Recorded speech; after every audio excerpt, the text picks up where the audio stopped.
Sandokan, Sandokan. No, è perché... No, ma... No, ma... Vabbè, cominciamo.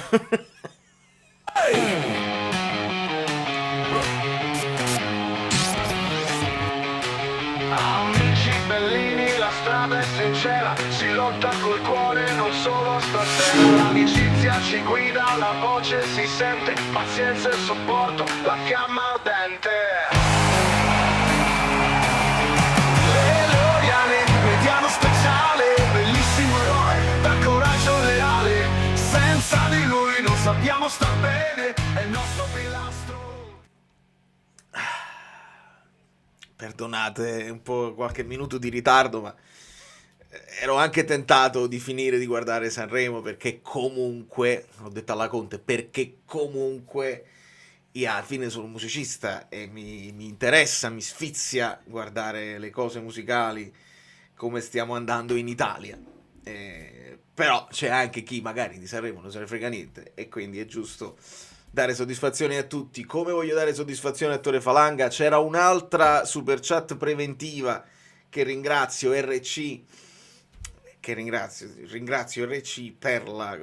Abbiate bontà, cerchiamo di recuperare tutto il recuperabile. Non posso seguire, ma è sempre bello rubarla al Verona. Ed è secondo me anche corretto dire rubarla, nel senso che il Napoli non ha meritato, non ha stravinto questa partita e secondo me dobbiamo dirlo. E mentre lo dico, sempre Nick è sempre il primo appena mi collego. Salutatemi a Giulietta. Ciao, via Godo. Ciao, via, oppure via via. Assolutamente sì, caro Nick. Resta celeberrima quella battuta. E è vero questo, è vero che non abbiamo giocato bene ed è vero che ne dobbiamo parlare, però, se poi non fossero arrivati i 3 punti, ci saremmo sentiti in colpa nel poi sottolineare cose di cui bisogna parlare, che è l'ennesima, due ladrate ennesime tremende, inaccettabili, perché dal calcio d'angolo che non c'era arriva il gol loro e devi buttare fuori Suslov e non c'è dubbio perché non c'è un'altra soluzione lì quando entri a gamba tesa, proprio a due gambe, con la gamba che si alza anche. Quindi il piccione sta là a testa in giù in questo momento, lo chiameremo in causa quando ci sarà da chiamarlo in causa, e il ciccione che è stato insultato dagli spalti, prima ha insultato Ciccione e poi, ecco, dico questa cosa che sono sempre contrario ai giocatori che si levano la maglietta prendendosi un cartellino giallo gratuito quando hanno segnato, però in questo caso lo doveva fare, doveva dimostrarmi. Chiamate Ciccione, benissimo. 0 punti voi, io segno e sto anche in buona forma perché vorrei vedere quanti di quelli che hanno gridato Ciccione hanno il fisico di Lukaku adesso. Poi Lukaku è un giocatore che dobbiamo ringraziare perché vicino alla partita c'è anche un uomo, c'è un uomo che si è commosso ai microfoni e ha commosso anche me, e noi non ci pensiamo mai a quello che c'è dietro ai giocatori. Noi vogliamo sempre che siano perfetti, che vadano in campo a dare il 100%, il 200% per noi, per la maglia, per quello che fanno, e dietro ci sono delle difficoltà, ci sono delle cose anche difficili da gestire. E quindi grazie Romelu, perdona lì quelli che ti hanno insultato, non siamo noi.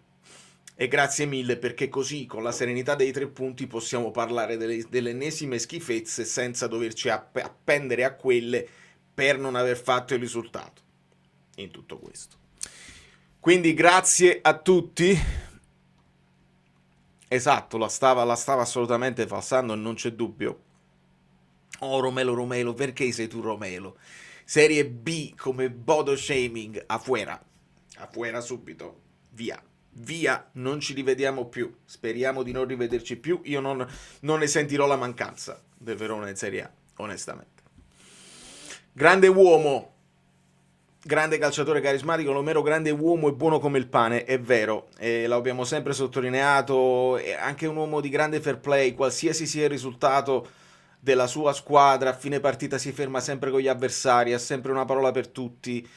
Sono convinto che stia cercando di tenere alto il morale della squadra e stia cercando di dare una mano per quanto possibile, perché si vede che non è in condizione di giocare a calcio e purtroppo è evidente e fa tenerezza, perché comunque ci prova, si mette anche alla mercé di brutte figure, perché quando tu dai la disponibilità per entrare in campo alla disperata, così come è stato messo in campo anche nelle ultime volte, fai brutte figure, perché quei pochi palloni che ha toccato e non li riesce a tenere, non riesce a lottare, quindi bisogna veramente sottolinearlo e ringraziarlo.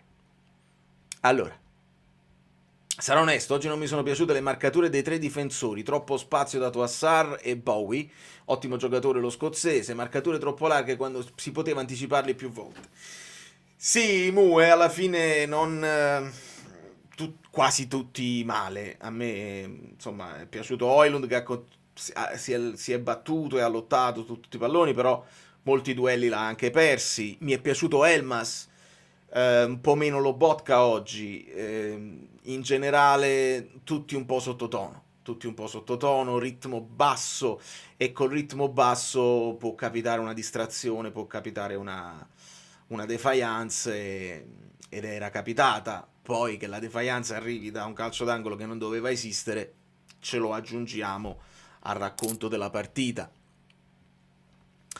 Meno un rosso, un angolo assurdo, il piccione ci prova. Allora l'avete chiamato in causa, lo mettiamo qua. Poi tra l'altro mi serviva la bustina per farlo stare in bilico nella tazza, ed è uscito così. Stop the pigeon. È pazzesco, è pazzesco. Io ringrazio sempre gli amici del gruppo Telegram che mi hanno fatto questo regalo, perché oltretutto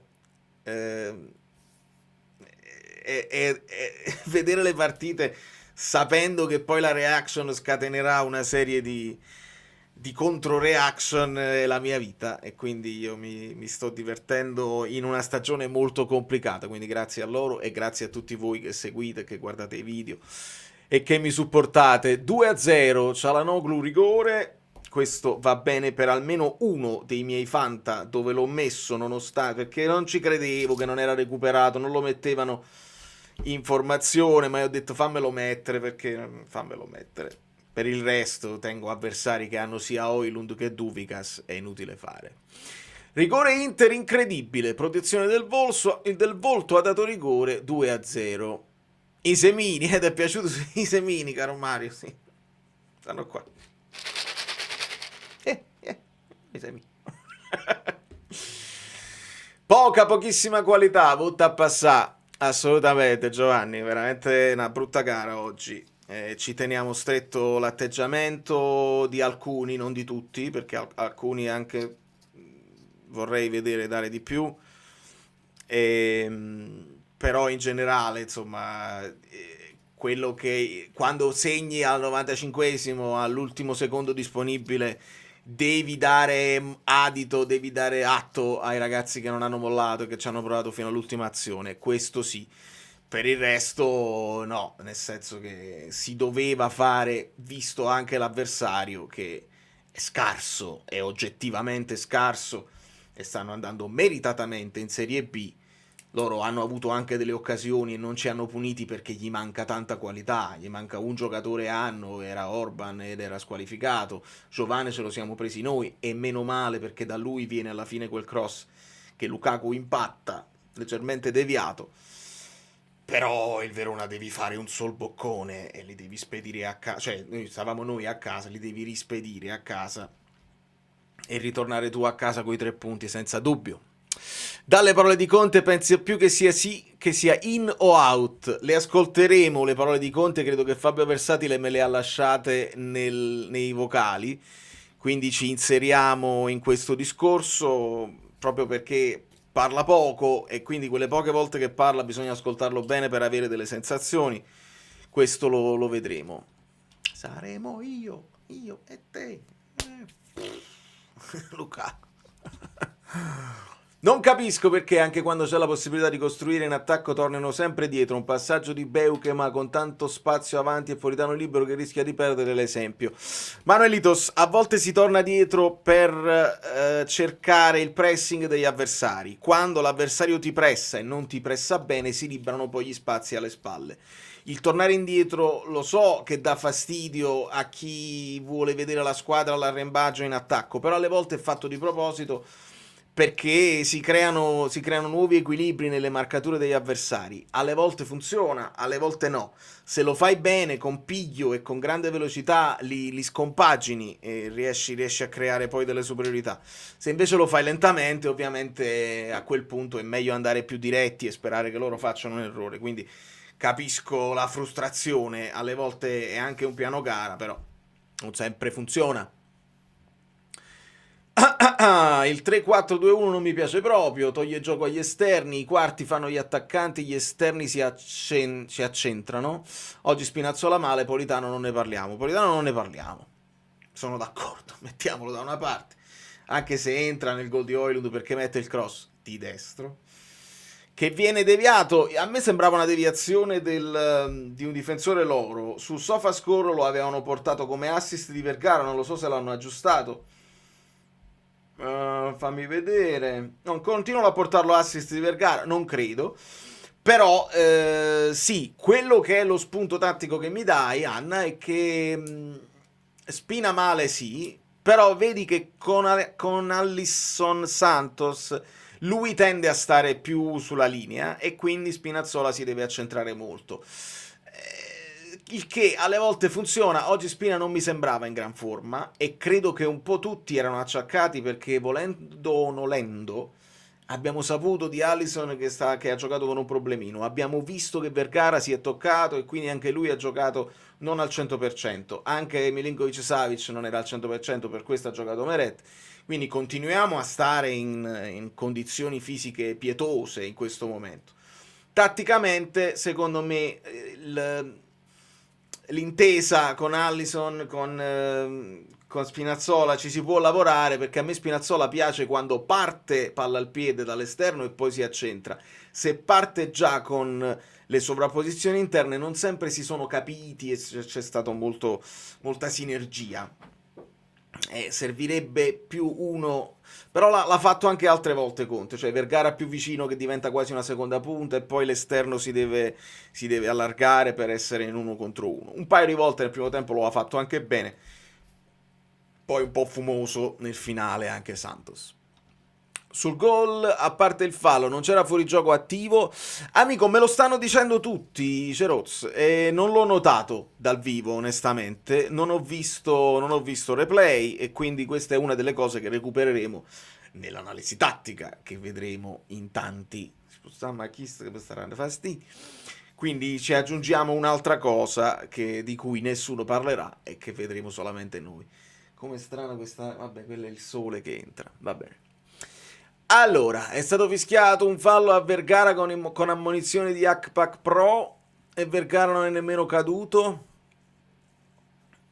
Esatto, Vincenzo, sì, in reaction l'ho fatto notare, gli mette una manina sulla spalla, Vergara non viene sbilanciato, sta continuando la sua corsa, poi il fatto che se l'allunga un pochino trae in inganno Colombo che ammonisce, no ma mi pare bella cosa, non lo so se era, vabbè comunque ammonisce uno del Verona e anche in quel caso il Piccione vede una cosa per un'altra, perché anche quando è a favore nostro si dice non c'era assolutamente niente e quindi quello che è considerato uno dei migliori in Italia da parte di tutta la stampa, da parte stessa dell'AIA, è veramente un bluff.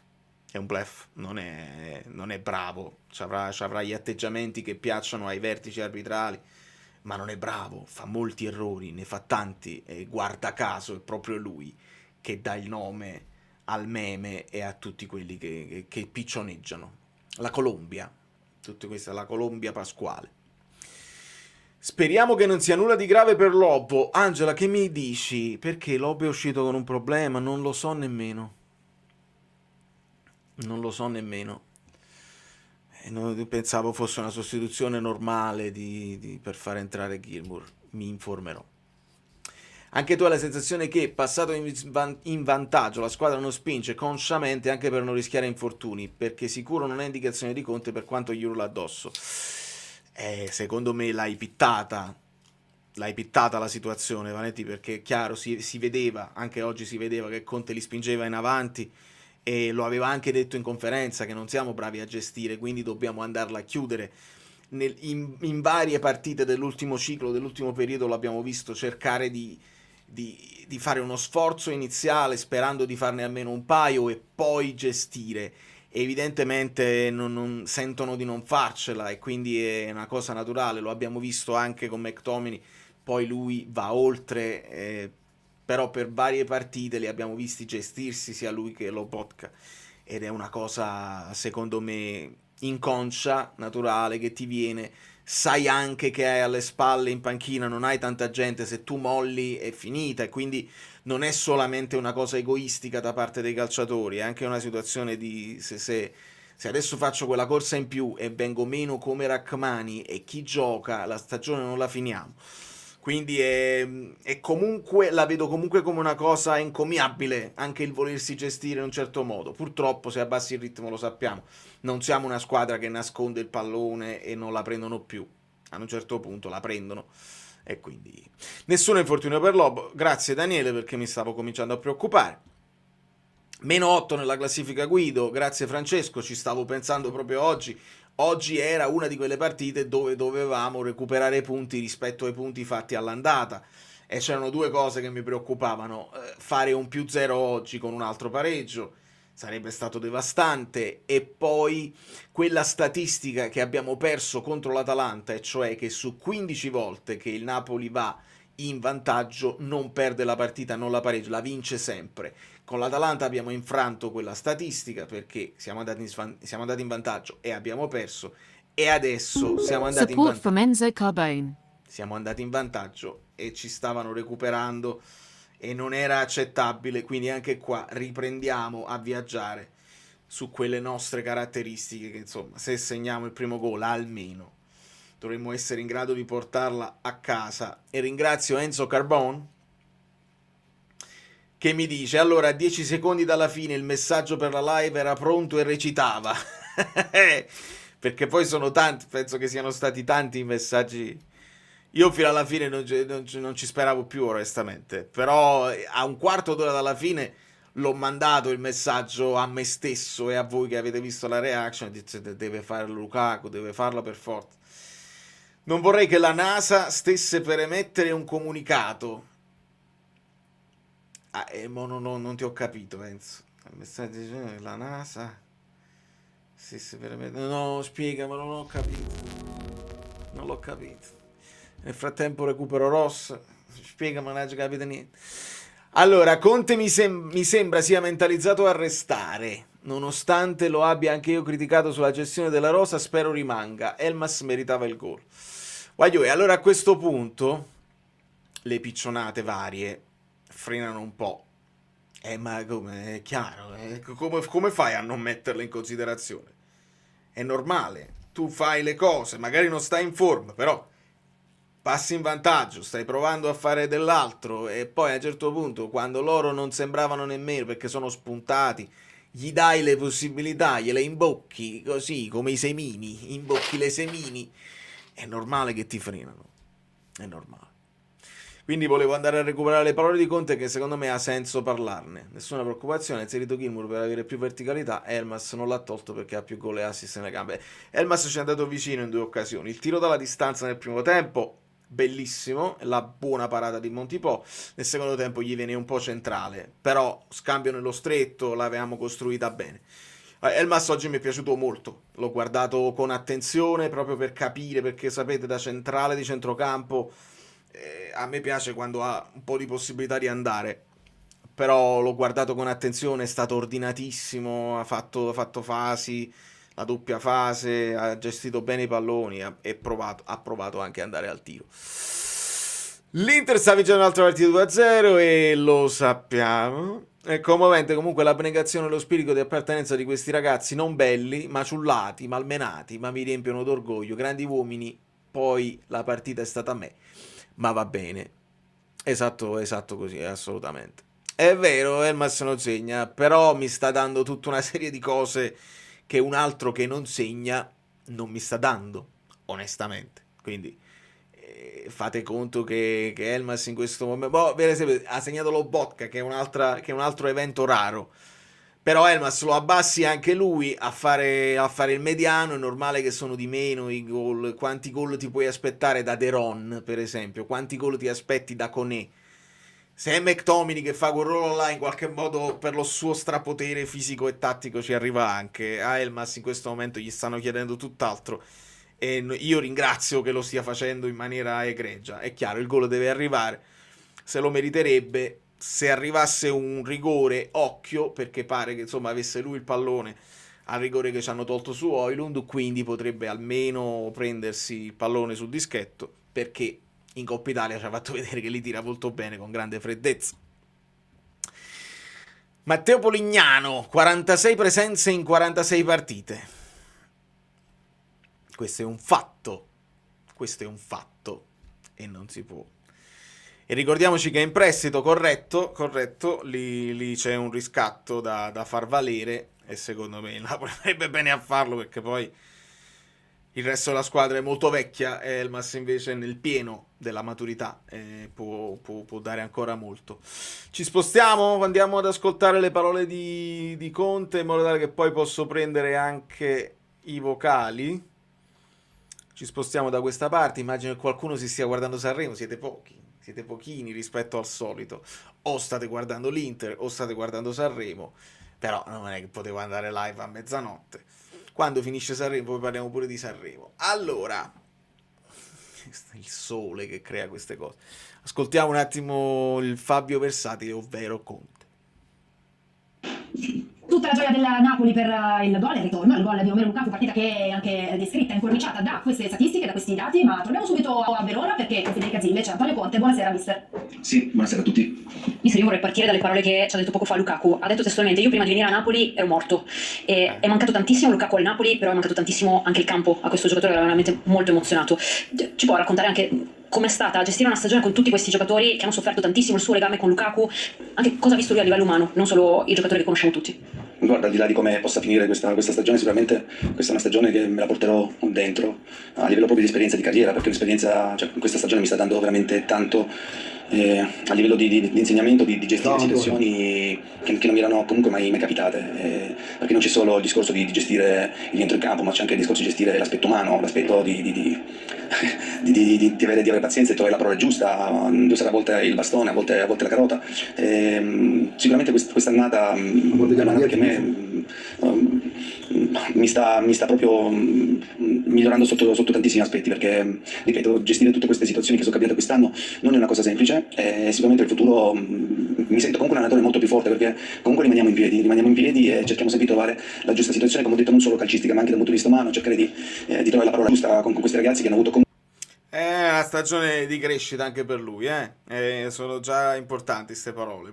Queste parole finora non ti fanno capire se è uno che vuole continuare questo percorso o vuole cambiare aria, perché comunque è pesante una stagione del genere. Fammi rispondere a Lucas. Riscatterei Elmas e Alisson, Giovane lo rimanderei a Verona. Giovane invece è l'unico che pare che sia definitivo l'acquisto. 2 pagati adesso, poi 18 sono una serie di bonus, di clausole eccetera eccetera, ma il Verona l'ha venduto a noi, aveva anche altre possibilità proprio perché noi abbiamo fatto l'acquisto completo, quindi non credo che possa ritornare, specialmente col Verona in Serie B.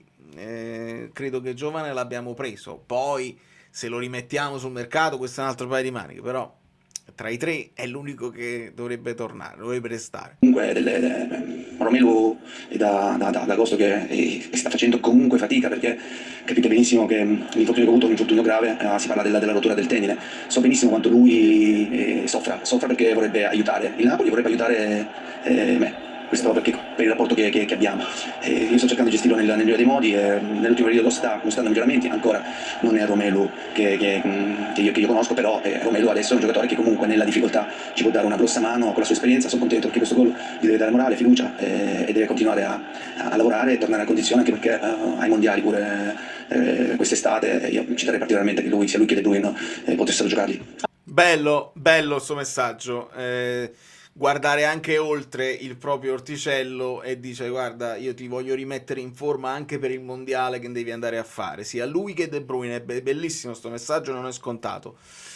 Adesso l'ho capita, però Enzo, io non avevo detto perché Enzo si riferisce a quando 2 anni fa dissi deve cadere un meteorite sulla Terra per far sì che il Napoli non vada in Champions quest'anno, e fu l'annata del 10° posto, e io lo devo accettare perché non potevo pensare, non potevo immaginare lo scatafascio che si poteva fare. Rivendico sempre che forse, se invece di chiamare a Mazzarri, però vabbè, però stavolta non ho detto devi arrivare un meteorite se non vinciamo a Verona, però ho detto devi vincere e basta, devi vincere a prescindere dalle schifezze arbitrali che abbiamo visto anche oggi, devi vincere per forza, e così è stato. Tra l'altro mi prendo degli sfizi, i pronostici sono una cazzata e l'abbiamo sempre detto, perché ti affidi agli astri, o come dicono quelli là, all'oracolo. Però mi diverto, mi sto divertendo. Per ora, la giornata, io avevo detto, fatemi fare un flex, io avevo detto Parma-Cagliari 1-1 e Parma-Cagliari 1-1 è andato. Non ho preso i marcatori perché pensavo Foloruscio fosse ancora infortunato. Va bene. Chilixo invece c'era andato molto vicino. Como Lecce avevo detto 2-0 ed è finita 3-1. Il gol di Duvicas l'ho preso e va bene così. Poi avevo detto Ramon, ma ha segnato Kempf, è la stessa cosa. È come quando segna Buongiorno, segna Beuk, è la stessa cosa. Verona-Napoli avevo detto 0-2 con gol di Højlund e Vergara. Vergara ci ha messo la testa, lo zampino. E così poi Lukaku. Quindi finora siamo tutti a posto. Se l'Inter vince 2-0, quindi con 2 gol di scarto, ho preso anche quella perché ho detto Inter Genova 3-1. Quindi abbiate paura di me. Nemmeno giocando alla PlayStation abbiate paura di me. Lo so, ma io per questo ti leggo, ti voglio bene e devi stare sempre sul pezzo. Ok, Valeria, certi discorsi non si dovrebbero neanche fare, ma in ipotetico post Conte, signori, io terrei d'occhio il Vate da Mugnano di Napoli. E io, Palladino era già in pre-Conte. Poi vi ho sempre detto una cosa per quanto riguarda l'allenatore che deve stare a Napoli. Ci sono un sacco di allenatori che secondo me sono bravi e possono fare una grande carriera. A Napoli specialmente io sono convinto che devi avere molte più spalle larghe, non devi permettere a nessuno di metterti in dubbio, e Conte è l'unico che anche quando fa una cosa discutibile qualcuno lo attaccherà per interessi personali, ma altri ci mettono più tempo a distruggere tutto e a cominciare a mandare tutto in caciara, ed è stata la nostra salvezza, perché avete visto quello che è successo con Garcia, sapete tutte le altre cose, quanto ci ha messo Sarri per essere poi credibile. Quindi sempre voglio prediligere un allenatore che sia già con un'esperienza importante, che abbia fame, che abbia voglia di vincere, che abbia voglia di mettercela tutto. Spalletti era proprio perfetto perché aveva l'esperienza ma non aveva vinto in Italia. Conte aveva già vinto, però vincere a Napoli è un'altra cosa e se ne è accorto anche lui, e quindi allenatore così. Detto questo, Palladino a me è dal Monza che mi piace e lo stiamo apprezzando, perché sta facendo con l'Atalanta qualcosa di incredibile, visto l'Atalanta come era partito con l'handicap di Juric, e quindi sì, mi piace molto. Non lo so quanto possa funzionare a Napoli un allenatore del genere, però in questo momento è appena approdato all'Atalanta, non credo che se ne liberino, non credo che se ne vogliano liberare così presto. Ma si aspettava un gol così, ovviamente tra virgolette veloce, dal suo rientro? Perché ha detto non era il meglio, però insomma oggi quel gol pesava tantissimo. Ma sai, Romelu aveva avuto già 2 altre occasioni, una l'aveva avuta contro la Juventus, un'altra l'aveva avuta poi in casa dove poteva fare gol, quindi sappiamo che è un giocatore che comunque in aria è un giocatore che che pesa, no? Che pesa. È inevitabile che se stai attaccando e metti la squadra avversaria lì a difendere la porta, Romelu può diventare un elemento determinante. Oggi se invece c'è da attaccare lo spazio, ancora fa un pochettino più di fatica. Alla fine c'era da vincere la partita e Romelu l'abbiamo messo dentro e ha fatto il suo. Ripeto, mi auguro che questo gol gli dia fiducia, gli dia morale, perché comunque abbiamo bisogno di tutti e abbiamo bisogno veramente di tutti. Ecco. Mister, nel prepartita lei ci ha detto che questa era una partita importantissima e questo gol è stato un gol importantissimo nella corsa Champions in cui c'è chi sta correndo e chi sta arrivando, penso al Como, penso all'Atalanta. Sì. Le sue parole ci sono sembrate parole di chi sta pensando al futuro con il Napoli. È così, cioè lei parla di futuro e parla di futuro al Napoli. Ma partiamo dal presupposto che io ho 3 anni di contratto, quindi un altro anno di contratto con il Napoli. È inevitabile che noi stiamo pensando al presente per cercare di disegnarci un futuro il migliore possibile. Io quando parlo ai ragazzi dico anche delle difficoltà dobbiamo cercare di prepararci un futuro che il futuro migliore per noi possibile sarebbe giocare la Champions, ma sappiamo benissimo che ci sarà da lottare perché... Fermi. Allora, questo io l'avevo già notato nell'ultima, che poi non è stata con l'Atalanta perché non parlò, nell'ultima conferenza che avevamo sentito, lui ha detto noi vogliamo, per poi l'anno prossimo, parlando con il noi, vogliamo andare poi a rigiocarla la Champions League. Voglio, c'è una misconception su Conte che lui la Champions League gli dà fastidio, secondo me è proprio il contrario. Lui ha un bisogno proprio viscerale di togliersi questa etichetta di uno che in Europa non va bene, quindi lui voleva giocarla al massimo delle possibilità. Purtroppo non ci siamo riusciti, sbagliati noi, siamo stati un pochino anche penalizzati dal fatto che chi sono i giocatori con l'esperienza della Champions League? Sono De Bruyne, sono Lukaku, sono quelli là che fanno la differenza. E allora quando ti vengono a mancare questi qua non sei riuscito nemmeno a fare di necessità virtù in Champions. La gestione del doppio impegno per Conte è problematica e proprio per questo lui si voleva togliere lo sfizio di farla bene, per quanto mi riguarda. In Italia vi diranno sempre Conte gli dà fastidio, che se ne fa di un altro scudetto, cioè io la vedo proprio all'opposto di scudetti, lui ne ha vinti in Italia, è già il migliore in assoluto, arriva, vince, poi senza nemmeno dover fare ambientarsi nel nuovo ambiente. Quindi per me lui vuole fare la Champions, vuole farlo con un gruppo che lui conosce, che ha plasmato probabilmente meglio rispetto a un gruppo completamente nuovo. Quindi lui, la sensazione che mi dà è che lui lo voglia rifare, voglia avere la possibilità di farne un altro. Dice stiamo facendo l'esperienza, stiamo andando a scuola, stiamo imparando la nuova Champions. Quindi l'avevo già avuta prima questa sensazione e queste parole me la conferma. Dice la cosa migliore per noi è andare in Champions per poi poterla rifare. Partiamo da questo presupposto. Poi c'ho il contratto, è bene che lo dica, ma ce l'aveva anche l'anno scorso e comunque siamo stati in bilico per un po' di tempo. Quindi quello vale di meno secondo me. Tanti hanno questa voglia, tanti non sono comunque nella nostra situazione, secondo me sono in una situazione migliore, ma noi stiamo cercando anche di recuperare un pochettino di ragazzi e vogliamo lottare fino alla fine perché, come dico sempre, bisogna giocare comunque, se giochi la Champions è un discorso, o se giochi l'Europa League o la Conference League o non giochi proprio la competizione europea, diventa tutto un altro discorso. Noi sappiamo che stiamo correndo questo rischio, questo noi lo dobbiamo sapere, perché stiamo raschiando comunque il fondo del barile, stiamo raschiando probabilmente tutto. E oggi avevamo tutto da perdere contro una squadra che comunque alla fine ci ha messo tutto quello che aveva. Siamo stati bravi alla fine a portarla a casa, ne avevamo bisogno, perché secondo me precedentemente forse meritavamo qualcosa in più a livello di prestazione come punti. Corretto. Oggi ci portiamo a casa questi 3 punti sapendo che possiamo fare molto molto meglio. Grazie mister. Grazie, buonasera. Quindi è corretto, Conte ammette che questa partita, insomma, non abbiamo fatto i fulminacci, però come altre volte che invece meritavamo di più e siamo tornati a casa con la coda tra le gambe, oggi ci pigliamo i 3 punti e basta. È finita a Milano, c'è peluria di Nike, brava Angela, anche perché non ve li sto chiedendo più durante le live, dovete farli partire in automatico. Poi lo so che molti di voi se la guardano sulla TV, quindi mettere il like è complicato. Grazie a tutti quelli che lo fanno e a quelli che lo fanno dopo. Se tu ti stai guardando questa live dopo, sei comunque il mio eroe. Sabato ti aiuto a parià, come è giusto che sia, o avevi il che fare, come è giusto che sia, hai avuto il buon cuore, la curiosità di rivederti la live loro. Io apprezzo, il piccione anche apprezza. Grazie, lascia il like e il commento in questo momento. Siamo scarsi come campionato anche, ecco perché siamo usciti con Galatasaray e Bodo. Poi, però, è corretto questa cosa qui, ho sempre detto che la Serie A è scarsa, ho sempre detto che non è detto che siamo dei migliori, dei primi 5 campionati, chi l'ha detto che siamo più scarsi di un campionato turco?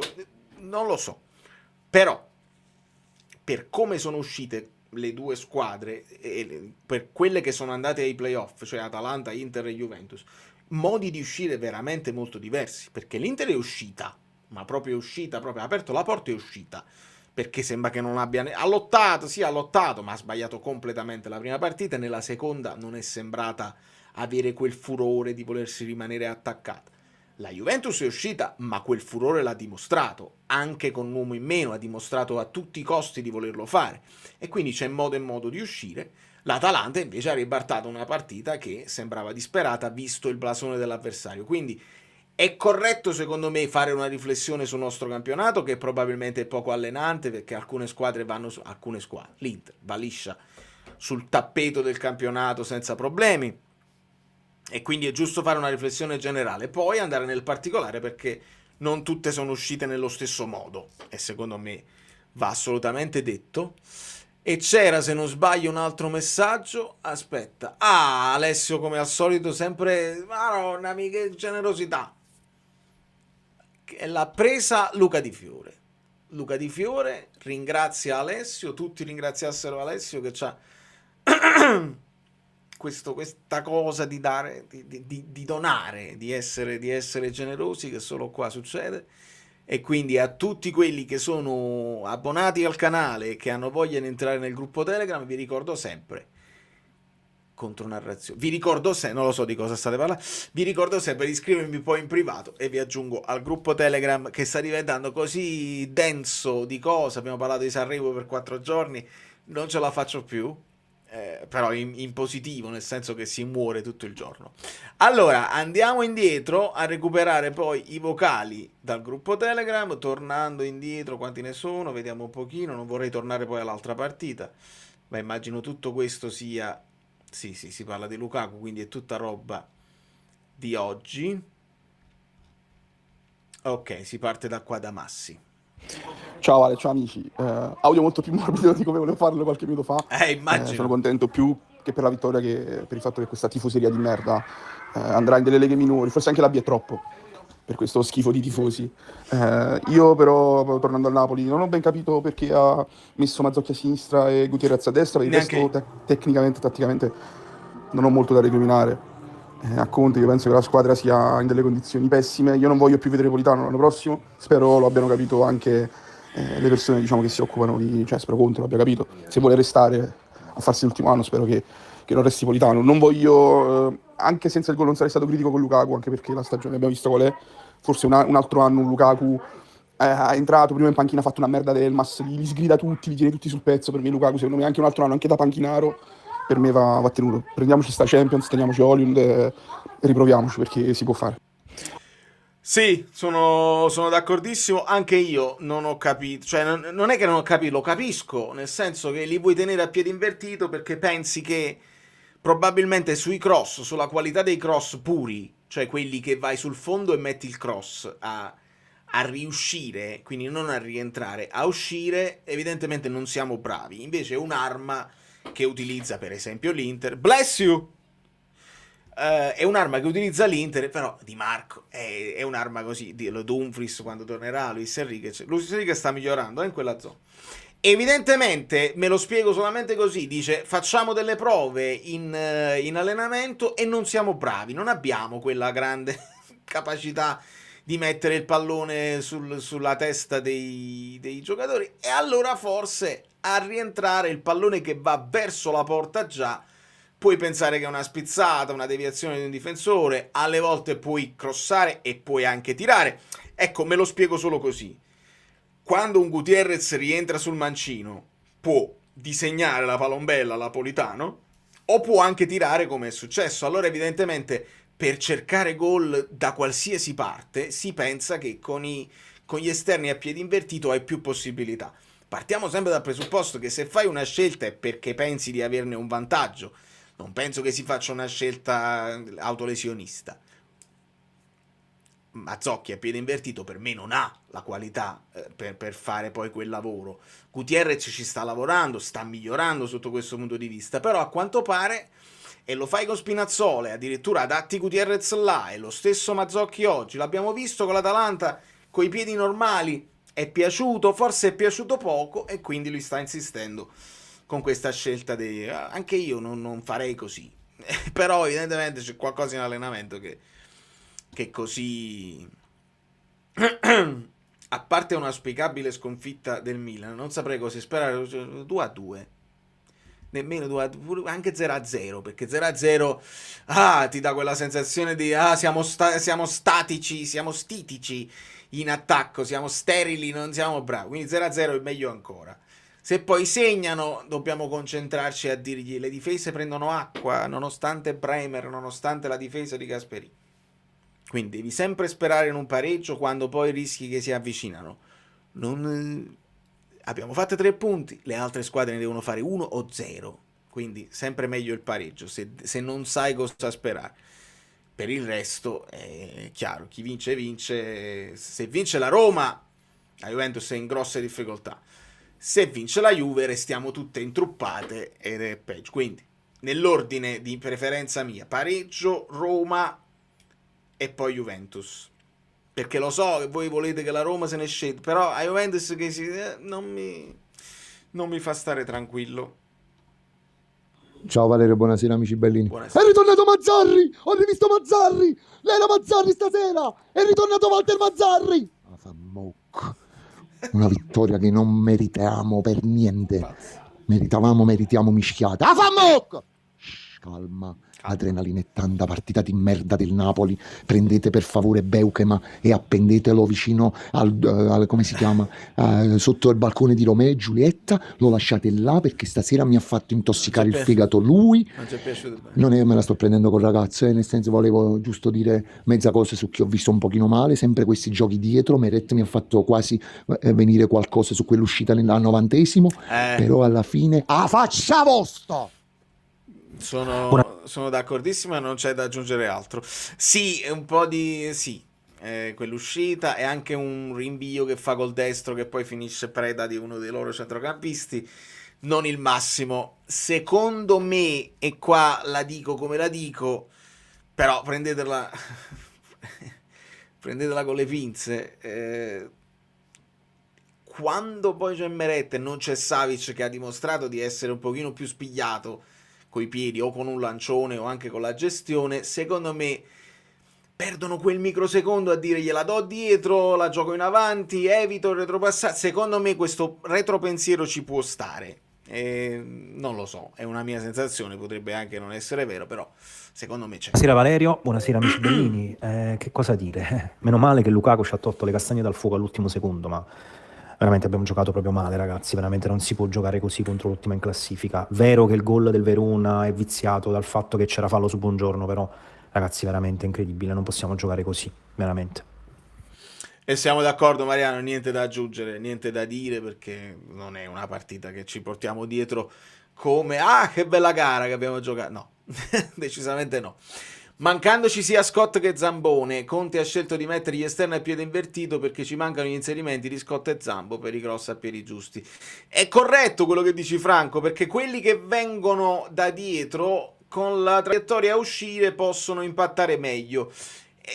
Nonostante però questo che tu dici, anche quando fai i cross con i piedi invertiti comunque devi andare a riempire l'area, anzi in teoria devi arrivare più dentro ancora. Quindi è corretto quello che dici, mancandoci gli inserimenti, ti richiamo a quello che ho aggiunto io, nel senso che oltre al cross hai la possibilità di tirare direttamente in porta dalla distanza, che è un'opzione, una soluzione che la devi sicuramente utilizzare. Mi aveva detto Fabio di salutare un amico dal Belgio, non l'ho visto, però lo saluto, non so qual è il nick, un saluto che chi è Just Lime? No, non lo so, non ho idea. Allora andiamo un altro vocale. Mamma mia male, sto registrando questo vocale subito dopo il gol di Lukaku. 3 punti fondamentali in ottica di zona Champions League, specialmente perché domani c'è lo scontro diretto Roma-Juve. che sarà una partita spartiacque magari per una delle due squadre, però oggi siamo stati indecenti. Voglio trattare un argomento a me molto caro, e te lo sai bene, ovvero le rimesse laterali lunghe. Ah, sono Le d'accordo. rimesse laterali lunghe Mi non mi si sono battono intossicato. così perché a uno gli va e battiamo le rimesse laterali lunghe. Ci deve essere una preparazione dietro, ci deve essere un allenamento, ci Sono devono essere d'accordo. delle figure all'interno dello staff che ti aiutano a migliorare ogni giorno per saperle battere. Non le puoi battere a cazzo così, perché vedi che le altre squadre le battono, in generale, proprio il calcio in generale sta cambiando sotto questo aspetto e te le cominci a battere, tipo Mazzocchio dall'altra parte, ma non mi ricordo chi ci fosse. Ci deve essere una preparazione dietro. Ragazzi, Sì, no, hai ragione, no, David. mamma mia, Aspetta, Vale. aspetta. Era trasuto Paolo. No, corretto. Allora, oggi specialmente ho visto tantissimo imbarazzo nel battere i falli laterali tutti, non solo quando abbiamo provato a fare la gittata lunga, ma anche quando la devi appoggiare, scambio e vai avanti. Ogni volta che c'è il fallo laterale mi sa che la ridiamo agli avversari e questo mi viene da qua, mi ricordo che dissi l'unico che si fa vedere nei falli laterali è sempre Zielinski. E quando manca Zielinski ci manca proprio quell'outlet, cioè fallo laterale, non sappiamo cosa fare, ci si fa vedere in pochi e se ti pressano uomo su uomo veramente non la sappiamo gestire come situazione.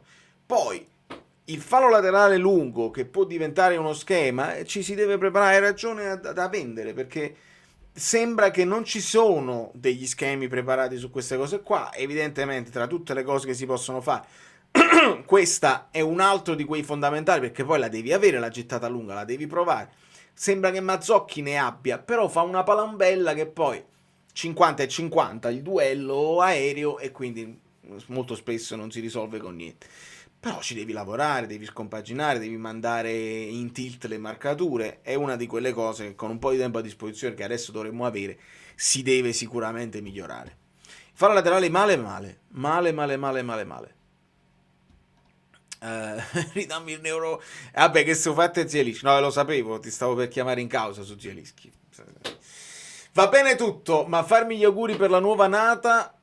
La foto nei messaggi Instagram. Ciro, subito. Auguroni, mi fa piacere che poi. Aspetta, ecco qua. Era nelle richieste. Perché non mi avevi mai mandato un messaggio prima d'ora. Madonna mia, che spettacolo. Madonna mia.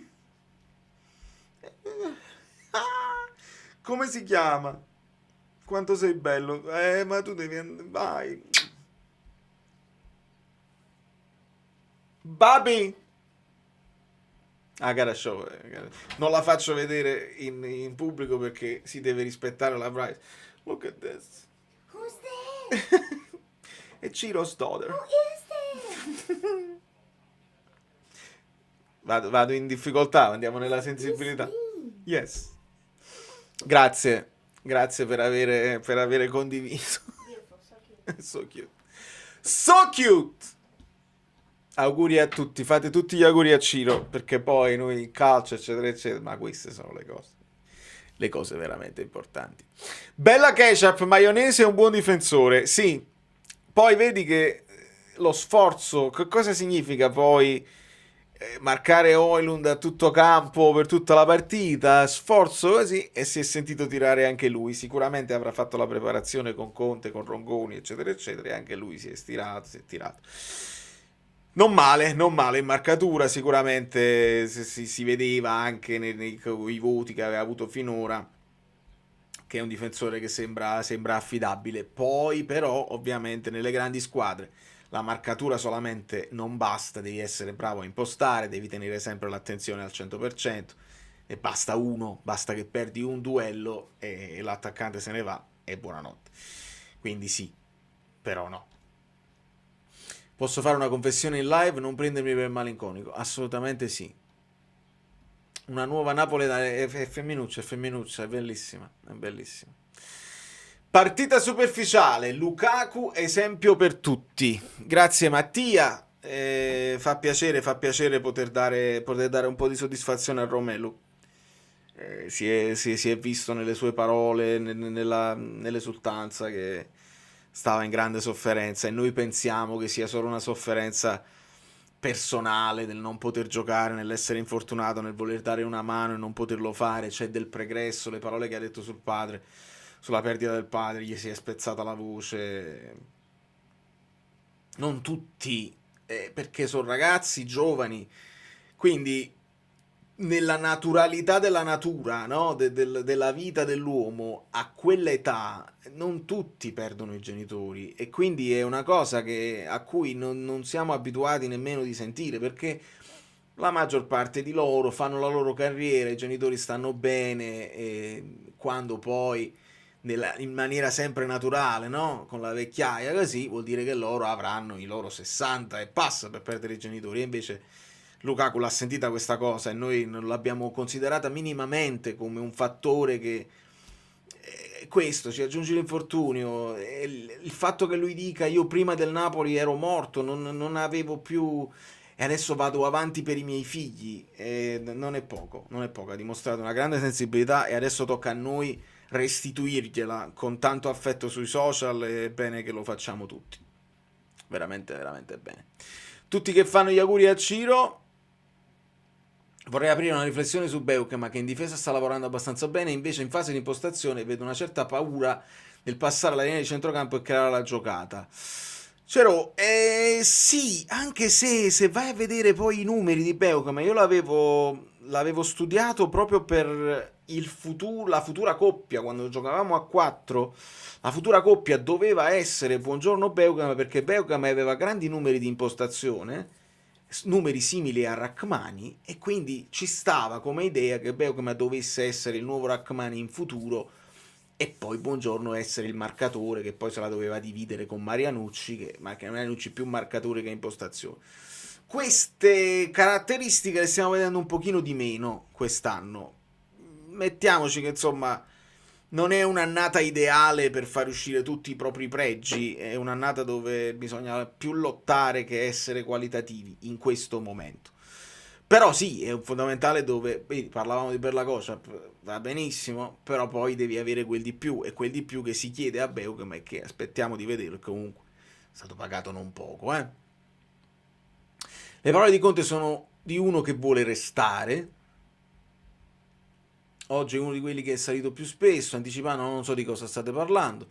Chiedo scusa per l'off topic, ma come si sta vivendo? Amico mio, sì, nel senso tutti i giorni, lo tolgo solo per un fatto di algoritmo, non solo quello, ma è un periodaccio in questo paese, ti dico proprio onestamente. Io sono tranquillo con la mia situazione come status, però sono dark times, è veramente un periodo scuro, buio, è molto grave, è molto solenne, e stiamo vedendo cose che non si dovrebbero vedere da nessuna parte. Quindi ti dirò la verità, non è il massimo, e non dobbiamo sentirci sicuri da nessuna parte, cioè non è che un paese è meglio dell'altro sotto questo punto di vista, perché rischia di diventare una situazione globale, e speriamo di no.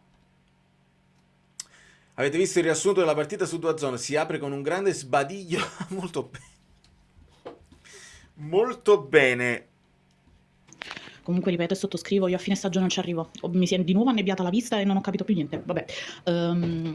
Onestamente partita terribile, Vale, perché non stavi facendo niente per tenerti quell'1-0, dopo il gol abbiamo smesso di giocare e sinceramente sono diverse le cose che non sto capendo, nel senso che non capisco questa cosa di incaponirsi con gli esterni a piede invertito, perché comunque finisci bene o male per perdere un tempo di gioco e la potresti risolvere con le sovrapposizioni, però oggi ho visto Spinazzola super appesantito e Politano, vabbè, è Politano, quindi insomma, però per il resto, fino all'1-1 onestamente Colombo ha fatto una direzione scandalosa come al solito, però là sinceramente non me la sento manco troppo di dare la colpa all'arbitro, nel senso non stavi facendo veramente niente per portarti a casa questo 1-0, però vabbè, sti 3 punti almeno ti fanno respirare un attimo, però diventa complicato gestire quest'ultimo ciclo di partite se giochi sempre così, perché una volta ti può andare bene così alla fine, ma non è sempre Natale, ecco.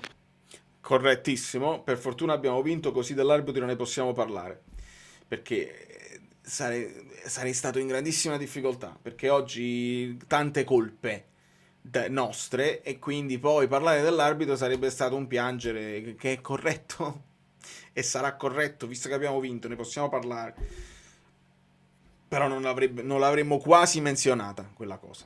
Ed è corretto quello che dici, che Politano aveva cominciato bene, però si è perso un po' per strada, così. Qualcuno mi aveva chiesto sulla fascia di capitano, eri proprio tu. Come l'ho letta? Si stabilì i capitani, i vicecapitani, si stabilisce l'ordine a inizio stagione. Lobotka ha avuto la fascia di capitano perché Politano era in panchina. C'è una gerarchia che penso sia di solito in base alle presenze, quindi Politano è uno di quelli che sta da 6 anni, quindi forse anche più di Juan Jesus, anche più di quelli che magari in campo li vedi più capitani, anche più di Lobotka, cioè dentro la partita, con capacità di relazionarsi con gli arbitri, di farsi sentire, di farsi rispettare. Quindi era una gerarchia già stabilita che a me non mi fa impazzire, sinceramente. Però va bene così. Insomma, va bene così. Se si potesse cambiare, preferirei. Lukaku in lacrime. 7 anni. Politano. Ha detto 6 lui. Lui all'intervista, l'unica cosa che ha detto 6. Sono abbastanza. Sì, sono abbastanza. L'ha detto lui. Se sono 7 vuol dire che anche lui si è dimenticato. A Chiosa. È Chiosa al volo, anzi volatile perché è sul piccione. È incredibile come quest'anno è solo la seconda che abbiamo Colombo e in generale non abbiamo una media terrificante con Colombo perché l'anno scorso ci ha diretto 4 volte, abbiamo 3 vittorie e una sconfitta. Cioè pensa quanto fa schifo questo Cristiano se ci ricordiamo solo le schifezze, perché a livello di punti in realtà siamo andati pure abbastanza bene. Incredibile. Vedi, questo è una sottolineatura corretta, perché anche quando sbaglia al contrario dà fastidio ed è insopportabile, quindi ancora di più. Ancora di più mi convinco che sia il perfetto esemplare di quelli che devono essere tutti gli arbitri, devono essere considerati così. Nel momento in cui vedo un'apparizione che mi permette di spostarmi da questa parte e farlo entrare anche senza far vedere Matrix e tutte le cose, Guido Gentile. Buonasera amica Bellini, buonasera amici Bellini, buonasera Valerio. Buonasera. Un Napoli malato e brutto batte una squadra meno che modesta all'ultimo minuto, perché esistono giocatori che si impegnano, talenti, fuori classe, campioni, ma non tutti i giocatori sono uguali, anche se conta solo la maglia.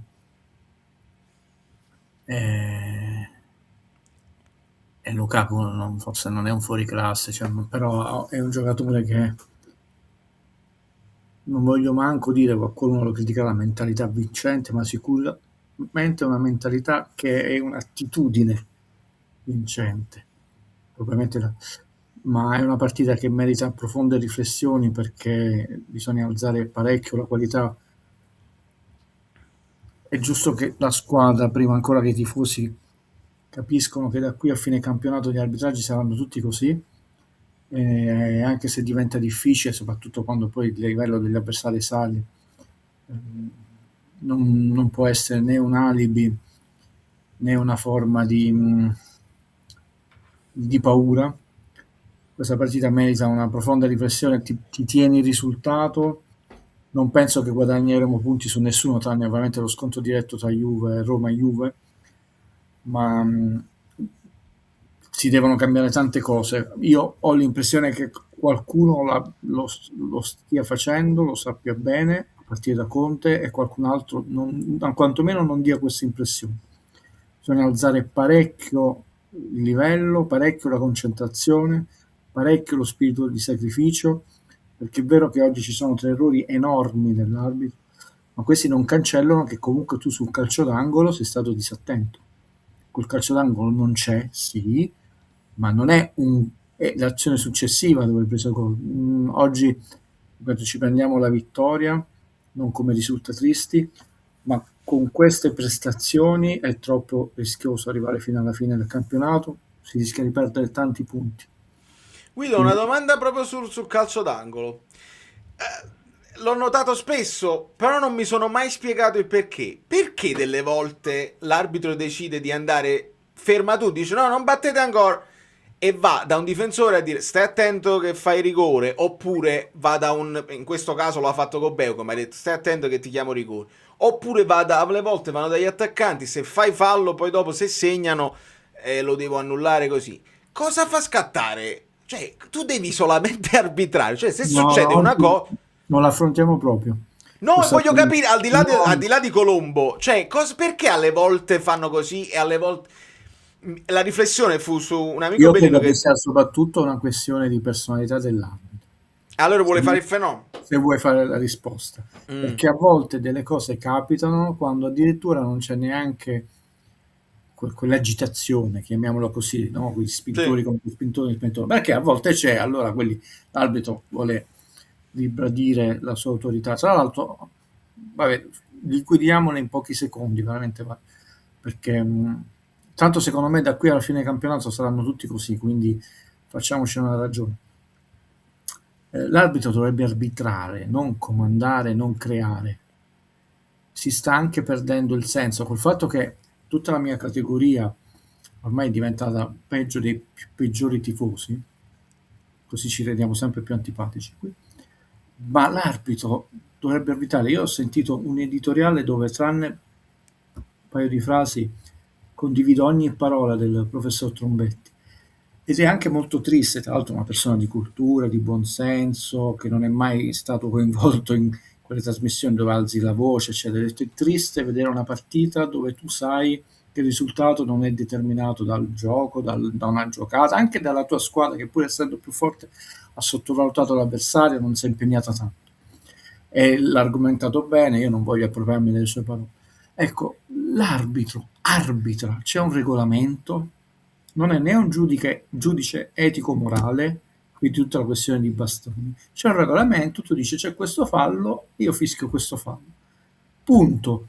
esatto. Lo sta dipingendo per una cosa che non è, che non deve fare, e stiamo vedendo delle cose che teoricamente non dovrebbe fare, che io ormai ho chiamato finanza creativa.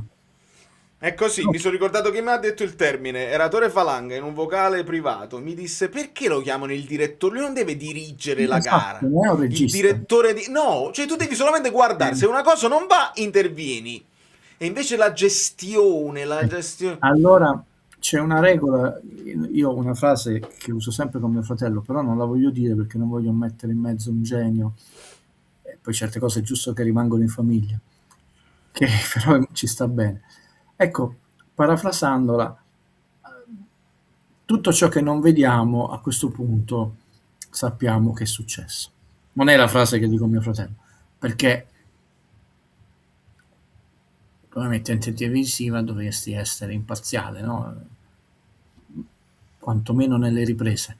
Noi non abbiamo visto uno straccio di replay sul fallo su Buongiorno. E siccome io ho una statistica, non dico su tutto perché non ho questa presunzione né onniscienza e mi posso perdere tante cose, però su cose importanti ce le ho. Poi te le vai a vedere e dici, ah, era così. Poi vai a fare la conto a fine anno, dici 100 su 100, e beh, 100 su 100, oppure anche 98 su 100, è un po' sbilanciato. No? Quindi già tutto quello che noi non rivediamo, no? Ma io ho anche seri dubbi sul fuorigioco, perché poi è ovvio che il VAR quella cosa là. Però come fai a dire che non è influente, visto che poi il giocatore di riferimento, Højlund, è proprio quello che tocca la palla e spiazza il portiere? Non lo puoi, no, è molto borderline in quel caso, perché tu non puoi dire, vabbè, Højlund si sarebbe mosso in un'altra maniera, però ho detto non la trattiamo minimamente, perché in Europa l'abbiamo visto, per molto meno ti buttano fuori. Oggi c'è un fallo molto grave, altissimo, e di nuovo noi da casa non possiamo dire no, ma il contatto è lieve, eccetera. Siamo anche scocciati di questa narrazione in italiano, non siamo le gambe dei giocatori, solo i giocatori sanno se il contatto è lieve o meno, l'arbitro lo può percepire perché è vicino. Bravo, mi fai venire in mente un'occasione. La famosa scarpesiata, ad un certo punto capita a Bradaric, c'è Politano che lo sta inseguendo e gli tocca la scarpa sul tallone, gliela sfila un pochino. Però Bradaric non cade preso dal dolore, anche se noi sappiamo che toccando il tallone può far male. Visto che era una corsa blanda, quella è proprio un'occasione dove, vedi, se lui si fosse rotolato avrebbe chiamato il fallo, avrebbe probabilmente ammonito Politano, ma è giusto quello che dici. Solamente loro sanno. Bradaric non ha sentito dolore proprio per buttarsi a te. Si è fermato un attimo, ha visto che la scarpa era fuori e quindi giustamente dice: Come su guarda la scarpa. quell'episodio è uno dei 4 almeno che ancora non hanno tolto il VAR, no?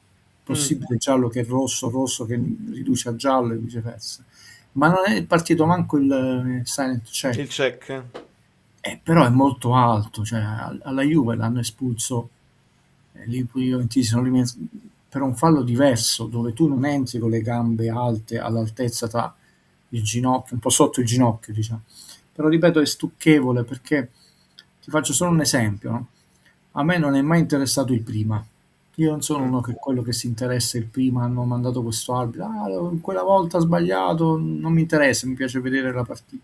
Accetto che durante la partita chiunque, dal tifoso, anche il giornalista, si faccia prendere dalle viscere, dalla pancia, com'è, no? Insomma, mi hanno detto che c'erano 7 rigori per la Juve o per l'Inter, no, con l'Inter la partita di Coppa, e vabbè, ci può stare. Nel dopo, quantomeno la mia categoria dovrebbe essere un po' più fredda e più onesta nell'analizzare, soprattutto delle persone che sono evidentemente chiare, no? Però accetto pure che ci sia Pinco Pallino che pur essendo napoletano parla sempre male, non me ne frega niente, i provocatori. Però chi gestisce il calcio è quello che mi crea malessere. E lì dovrebbe essere la legge uguale per tutti. Allora, faccio un esempio su tutti, poi ripeto, ne abbiamo parlato anche troppo. Orsato arbitra Inter-Juventus. Ci siamo sentiti il 99, tranne diciamo i giornalisti napoletani, il 100% di giornalisti che eravamo Piagnoni, eccetera, che non era fallo, non era doppio giallo, non è stato fermato. Allora facciamo un'analisi logica. Accettiamo questa cosa qui. Proviamo a fare un ragionamento al contrario per togliere il terreno sotto i piedi, no? Non era doppio giallo, arbitrato benissimo Orsato. L'Inter è stata penalizzata? No, è andata in Champions League, un punto in più, un punto in meno, non è che poi non è andata in Champions League. La Juve è stata penalizzata? No, ha vinto lo scudetto. Freghiamoci se c'è una squadra che è stata penalizzata. Il 100% dei colleghi hanno detto che i napoletani erano Piagnoni. Nessuna delle due grandi è stata penalizzata. Lui ha fatto semifinali di Champions, finali di Champions, è stato eletto arbitro migliore del mondo, eccetera. Mi sai dire dopo quante partite ha arbitrato l'Inter Orsato? Cioè, 2 campionati. 3 campionati. Il 12 settembre 2021 ha fatto 2018-19, 2019-20, 2020-2021, 38, 38 e 38 più la Coppa Italia e le prime 2 e le ultime 3. Allora io mi domando, io ho Maradona in campo, che ha giocato benissimo, non ha sbagliato manco il rigore, e anche Maradona sbagliava il rigore. Non è un giocatore forte, non è il più forte è il più forte del mondo, e io Napoli non lo schiero per 100 e passa partite? Allora io ho l'arbitro più forte del mondo, che ha arbitrato bene e che non ha penalizzato, a parte quella partita, nessuno lo dice. Perché mi privo io Support from Riccardo Vinci. Mondo? Mi trovate una logica in questo? È questo che a Guido crea l'essere. È bellissimo questo, perché poi essendo l'Inter sempre protagonista di big match che sono importanti per la decisione, il migliore lo devi mandare, no? Del mondo. Arbitra la finale di Champions, arbitra la semifinale mondiale. Io non ho trovato una logica. E ancora adesso, perché poi abbiamo accontentato i tifosi napoletani, quando Variale gli ha fatto una domanda, ho visto troppo vicino, troppo lontano. Non è quella la domanda, non è quella la questione. Di nuovo distrazione. Perché il migliore per 3 campionati e un pezzettino più la Coppa Italia non arbitra la seconda squadra più importante del campionato? E il migliore non ha commesso un errore, ce l'avete raccontato, ma anche se avesse commesso un errore, non è un errore così grave da aver penalizzato nell'Inter e nella Juve, semmai non doveva arbitrare il Napoli. È il dopo. Quindi non affrontiamo più, perché queste cose, se ci mettiamo a fare la memoria di Guido storica, non ne usciamo più. A livello culturale, però non mi metto a fare l'Alvino della situazione, mo si arrabbierà Alvino. È, usci- Sì. è uscita la Stefano De Martino, ufficiale, nuovo conduttore del Festival 2027, il napoletano a condurre per farlo impazzire tutti. Perché poi ci aggiungiamo, vediamo Sal che fine farà oggi. Ringrazio nel frattempo Riccardo per il supporto su Kofi Vai, e domande, ascoltiamo un vocale. Dai. Buonasera Valerio, buonasera amici bellini. Io vi devo dire la verità, questa è stata una delle partite più brutte che abbiamo fatto. Cioè, forse il Verona-Napoli 3-0 dell'anno scorso era signore rispetto a sta partita, perché l'hai sbloccata subito, ti sei praticamente adagiato su un gol, cosa che non ci possiamo permettere, perché noi appena abbassiamo il ritmo veniamo castigati, e siamo riusciti a farci castigare da un Verona scarso, ma veramente scarso. Cioè, l'unica tattica del Verona era lanciare il pallone lungo e sperare di andare ad abbattagliare sulla seconda palla. Noi poi a un certo punto abbiamo perso tutti i duelli, appena è salito diciamo il livello fisico e abbiamo persi tutti a un certo punto, e onestamente male. Mi fa davvero tanto piacere per Lukaku che è tornato al gol, se lo meritava, però ragazzi non si possono affrontare le ultime partite così, perché adesso ci è andata bene, la prossima ci fanno piangere. Cioè, chiunque esso sia, metti una squadra un pochino più forte del Verona, veramente ci mettiamo a piangere. Secondo me è corretto, perché poi il Verona ha avuto delle opportunità in transizione, ma gli è mancata proprio la qualità per ammazzarci. Nulla. Allora, speriamo, lo vedremo nelle prossime partite, che sia un pesante contraccolpo psicologico della partita di Bergamo, e che non sia il fatto che la squadra proprio parte della squadra ha staccato proprio la spina, perché il vocale è garbato e calmo, di buon senso, non che Torino e Lecce siano degli squadroni, ma un pizzico in più rispetto al Verona, lo so, ma tu devi affrontare il Como a Como. Cioè, noi abbiamo una sola partita di margine con Juve e Como, una. Ragazzi, il campionato è una partita che ti puoi permettere di sbagliare e devi arrivare il più tardi possibile. E comunque hai tante partite difficili ancora, ma non è quello. Questa squadra non ti dà in questo momento la serenità, la garanzia per battere chiunque, per fare un filotto importante.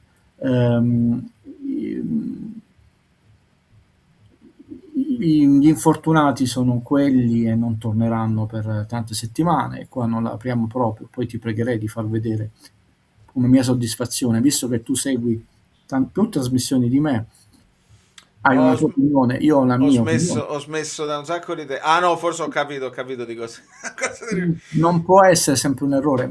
Permettimi Valerio, capisco quello che dici tu in privato, è giusto, no? Nel senso che sono trasmissioni che devono avere il 90, il 95, il 98% dell'attenzione a quelle tre, ok? E tu dedichi più tempo, più attenzione, più spazio, ma quel 2% comunque devi essere preciso. E la percentuale di minuti che dedichi inferiore, ma non certo il pressappochismo. E siccome non mi sembra che in questi mesi hanno mai giocato De Bruyne, Vista, eccetera, non posso accettare che sia un banale errore, tra l'altro un errore di un giorno, 2 giorni, ma di 2-3 mesi, però è una mia idea. Quindi in questo momento la squadra deve trovare una visione mentale, e non so se tutti ce l'hanno, proprio perché non è stimolante il fatto che entro i 4 posti non hanno quella fame. Mettilo in grande, perché tanto io ho una faccia brutta,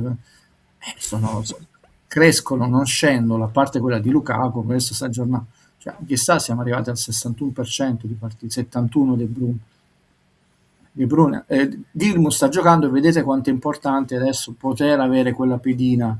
Io che ti avevo detto alcune settimane fa, è ovvio che i tifosotti di qualunque squadra sfottano Lukaku perché lui l'ha lisciata con la Juve, eccetera. Datemi tempo, questo minuto dopo minuto, purtroppo ne potrà fare pochi, avrà la forza, ancora oggi non ha la forza fisica dirompente, sempre del tuo ragionamento che non avrà più quella di un tempo, eccetera. Però sarebbe stato sempre meglio averlo per il campionato. Mamma mia. Guarda che oggi anche Højlund, ho letto delle dichiarazioni, dice sono stanco, e Højlund, perché Højlund sta facendo un campionato che non era nelle sue idee, perché lui arriva a Napoli, dice io tengo De Bruyne che mi lancia in porta, mi divertirò tantissimo quest'anno, e invece si è ritrovato a fare la lotta.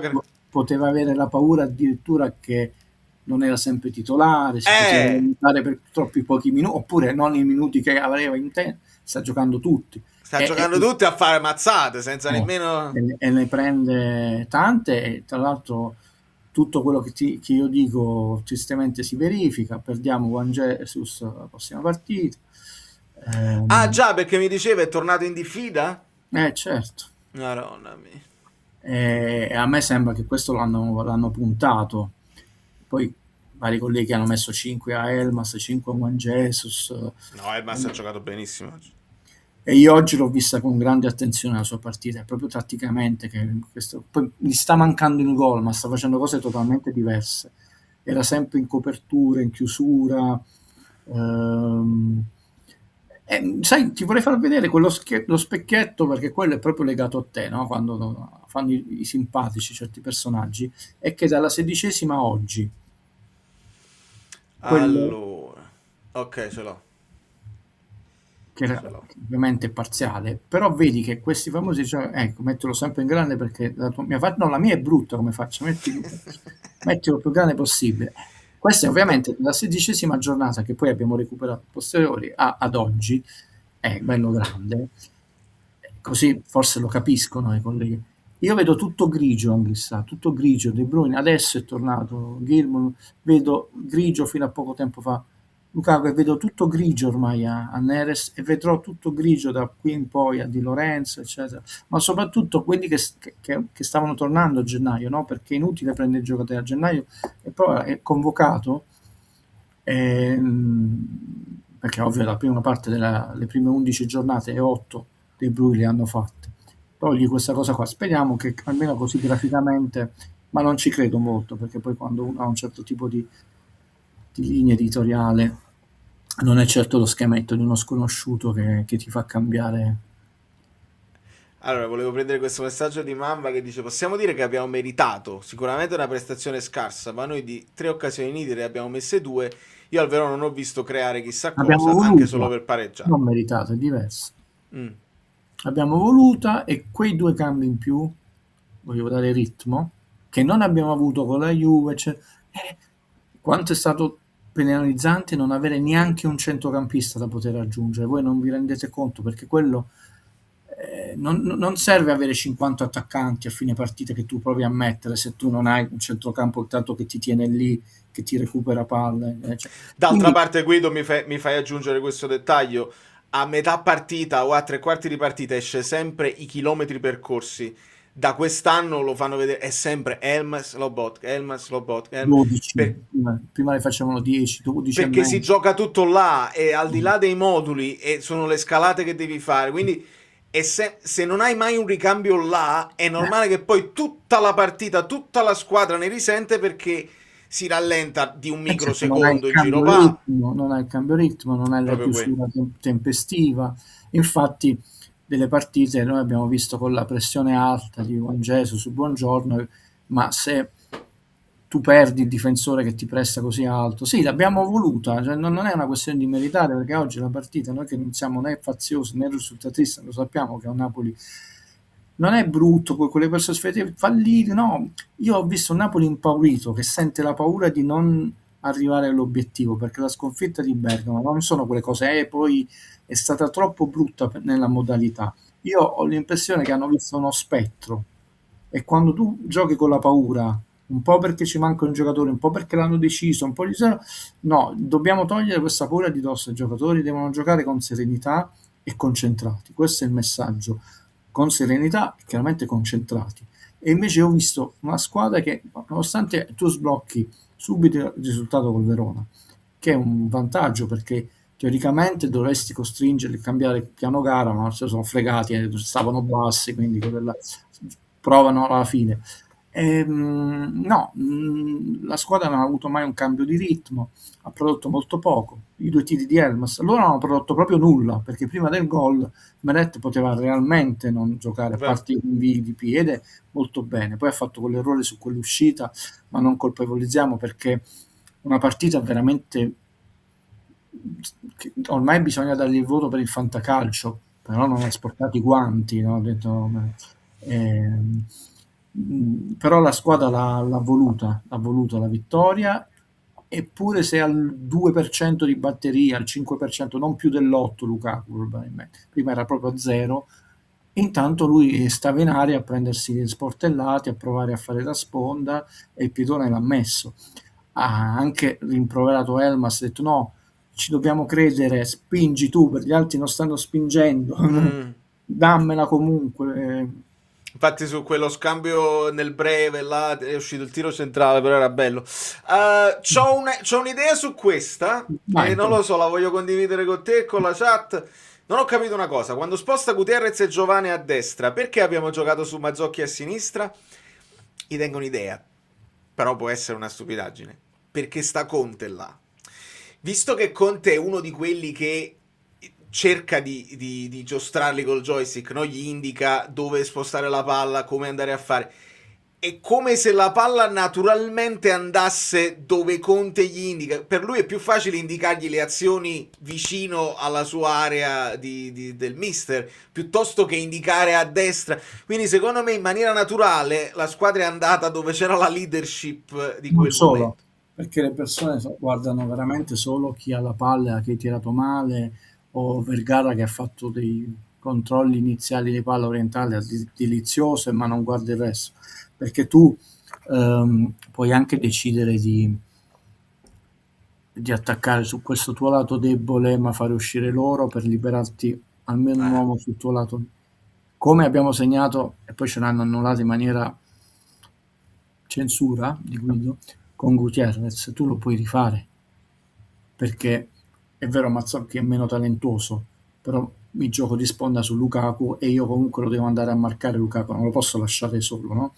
Højlund mi stringe, io spero che mi entri un Gutierrez dall'altra parte, il piede lui ce l'ha, è una scelta nel senso, e poi evidentemente D'altra parte c'era riuscito, poi ha chiamato il fallo di spinta e il colpo di testa non gli è venuto bene. esatto, ho detto non bisogna guardare, mi spiego meglio, solo chi ha la palla, bisogna guardare anche i movimenti senza palla, che al giorno d'oggi sono importanti, cioè da Sacchi in poi, Sacchi, quella fu la grande intuizione, che non si giocava solo con la palla, infatti chi non ci riusciva a capire questa sua mentalità aveva difficoltà, a volte sacrificando anche il talento eccelso di alcuni giocatori, perché poi Sacchi era abbastanza fondamentalista, però al giorno d'oggi, sono passati tanti anni da Sacchi, ragazzi, il gioco senza palla, i movimenti non sono smarcanti, sono fondamentali. E poi, per quanto sia meno talentuoso lo sappiamo della Rosa, Mazzocchi purtroppo non c'ha i fili fiatati, però dobbiamo dire il ragazzo non entra mai svogliato, anzi a volte entra troppo caricato. Quindi la domanda è un'altra, non so, perché poi Lucca ce lo rimanderanno col fiocchetto. Ragazzi, Stanno malissimo là. avete visto le lacrime di Lukaku? Io quante volte dico che insomma è uno dei giocatori più anziani, non come Juan Jesus. Partiamo sempre dal presupposto che siamo esseri umani, poi ciascuno ha la sua professione, loro sono calciatori, è una professione meravigliosa perché di fatto è un gioco ben remunerato, eccetera, ma sono esseri umani con i loro pregi, i loro difetti, il loro carattere. Il carattere può essere più o meno forte, più o meno fragile, può prendersi o meno con un allenatore, e tutte queste valutazioni non entrano perché basta urlare da una telecamera in casa, vergogna, falliti, te ne devi andare, eccetera, eccetera. Le lacrime di Lukaku e anche le belle parole su Napoli, su cosa ha significato, perché lui ha perso il padre durante la sua esperienza napoletana, questa cosa se la porterà dietro per tutta la vita come supporto morale, no? E sarà bello sapere che lui ha vinto lo scudetto in un momento molto, molto brutto, perché tra l'altro è morto in condizioni mai del tutto chiarite, giovanissimo, manco 60 anni, padre Luca. Sono esseri umani e sono anche giocatori che hanno il loro carattere. Appunto, vediamo col Torino, dove abbiamo perso l'andata, con tanti uomini in meno, di nuovo senza McCombie, però questa partita non è un campanello d'allarme, ormai questo campionato, ve l'ho detto, non ci sono partite svolte.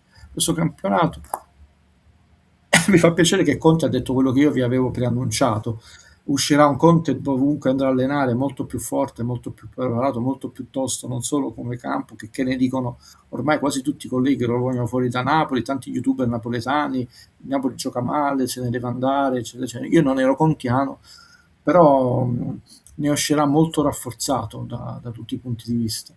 E devono uscire rafforzati mentalmente i ragazzi che in questo momento non vedono il sacrificio necessario per raggiungere la meta. Ecco, questa è la frase, il sacrificio necessario per raggiungere la meta. Se non vedi il sacrificio necessario, non vedi la meta e non la raggiungi. Serve la testa, le gambe vengono di conseguenza. Ascoltiamo un altro vocale, poi prendo questo messaggio di Losco. Ho visto c'è stato un upgrade dell'avatar, Mario Bros tra Mario Ronaldo, che mi fa piacere dallo stadio. Buonasera Valerio, buonasera amici bellini, che dire? Vibes mazzarriane, è tornato a segnare Lukaku, Colombo che fa il piccione solito, e io Politano non lo sopporto più, il Verona non lo sopporto più, speriamo che vanno in Serie B perché non ce la faccio più, non finisco la frase se no divento bip bip bip bip, vittoria importante ma sono stanco, sono proprio stanco, una partita che mi ha stancato. Stanchezza. Non ti preoccupare Phoenix, che tanto là sono destinati ad andare.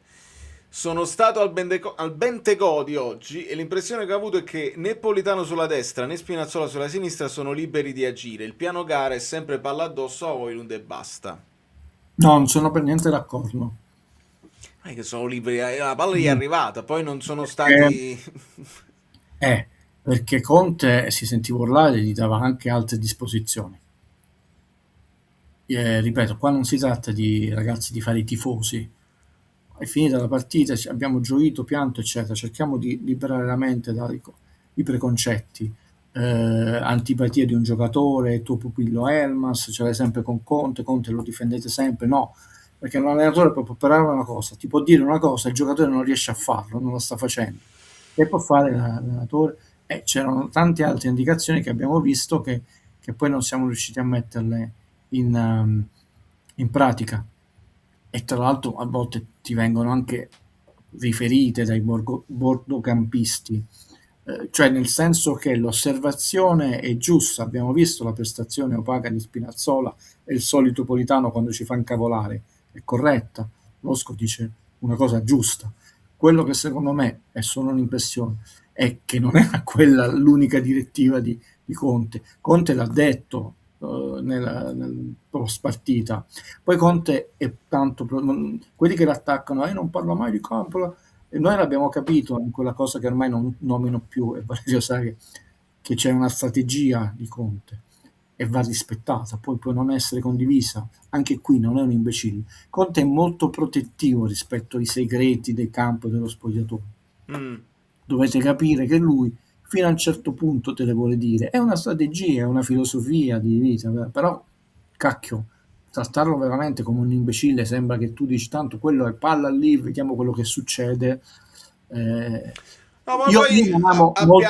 Io non amo molto Vasco Rossi. E mio fratello una volta mi disse una frase che non è riferita a Vasco Rossi. Non lo amo non significa che non riconosco la sua grandezza di artista, e lui disse questa frase che è riferita a un altro artista americano, non so quanti sono milioni di fan, tra l'altro di 3 generazioni, non possono sbagliarsi qui. Ecco, uno arriva a questi livelli di Serie A per 20 anni di giocatore, in altri 20 di allenatore, e uno youtuber o anche un collega da casa lo tratta come un imbecille. 40 anni di carriera in Serie A, non retrocessione, in Serie A. Poi puoi dire non mi piace come persona, è antipatico, è un altro discorso, ma trattarlo come una persona che sembra che lì per caso, vediamo quello che succede, buttiamo palla lì,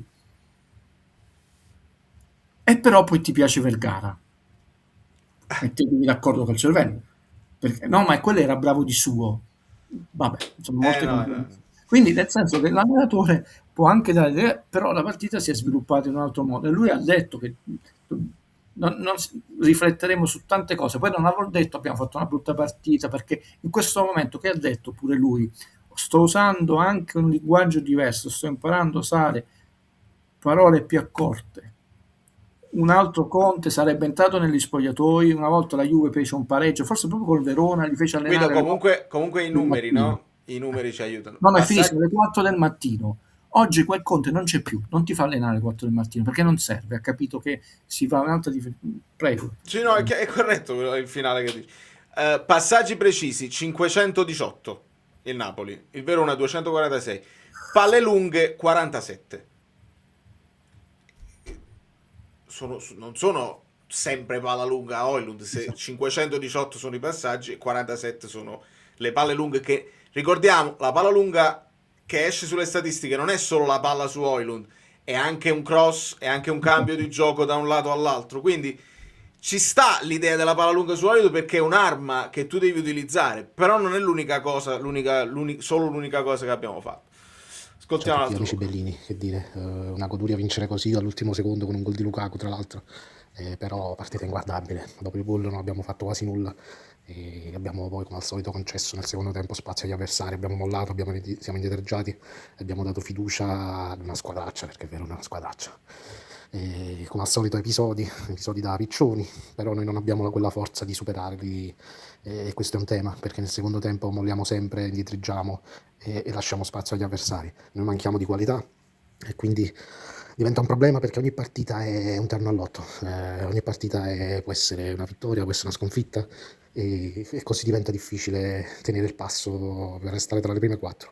La Roma comunque ha un suo percorso, lo sta facendo, la Juve potrebbe riprendersi e soprattutto ci sono come Atalanta dietro che stanno cercando di avvicinarsi, stanno facendo delle ottime stagioni, quindi sarà difficile senza sistemare un po' questo problema del mollare nel secondo tempo, perché le altre camminano, vanno veloci alcune e noi stiamo invece arrancando. Ciao. Senza dubbio, tra l'altro oggi il Como ribalta il Lecce e si inserisce. E mi lego quindi a questa domanda di Manfredi che dice: avevi detto che la Juve arriverà tra le prime 4, ne sei ancora convinto? A Allora, me la Roma sembra nettamente più in forma della Juve. devo cavarmene con poco, perché poi tra l'altro siamo sempre il discorso che tu non sai chi c'è stato le altre volte, tutte le cose che uno ha detto, sono i limiti, diciamo, della chat. Nel maldestri, modesti, sgargarati, quello appena inventato una parola che non c'è in italiano, scancherati che è la parola italiana, tentativi di provare a fare una brutta analisi del campionato italiano, chiusa tutti. Io mi tolgo qualunque maglietta, rimango in camicia perché non è uno spettacolo decoroso, lo striptease non è manco carnevale, cioè. A parte le battute. E lo so che alcuni lo prendono come poi sotto il Juventino, no.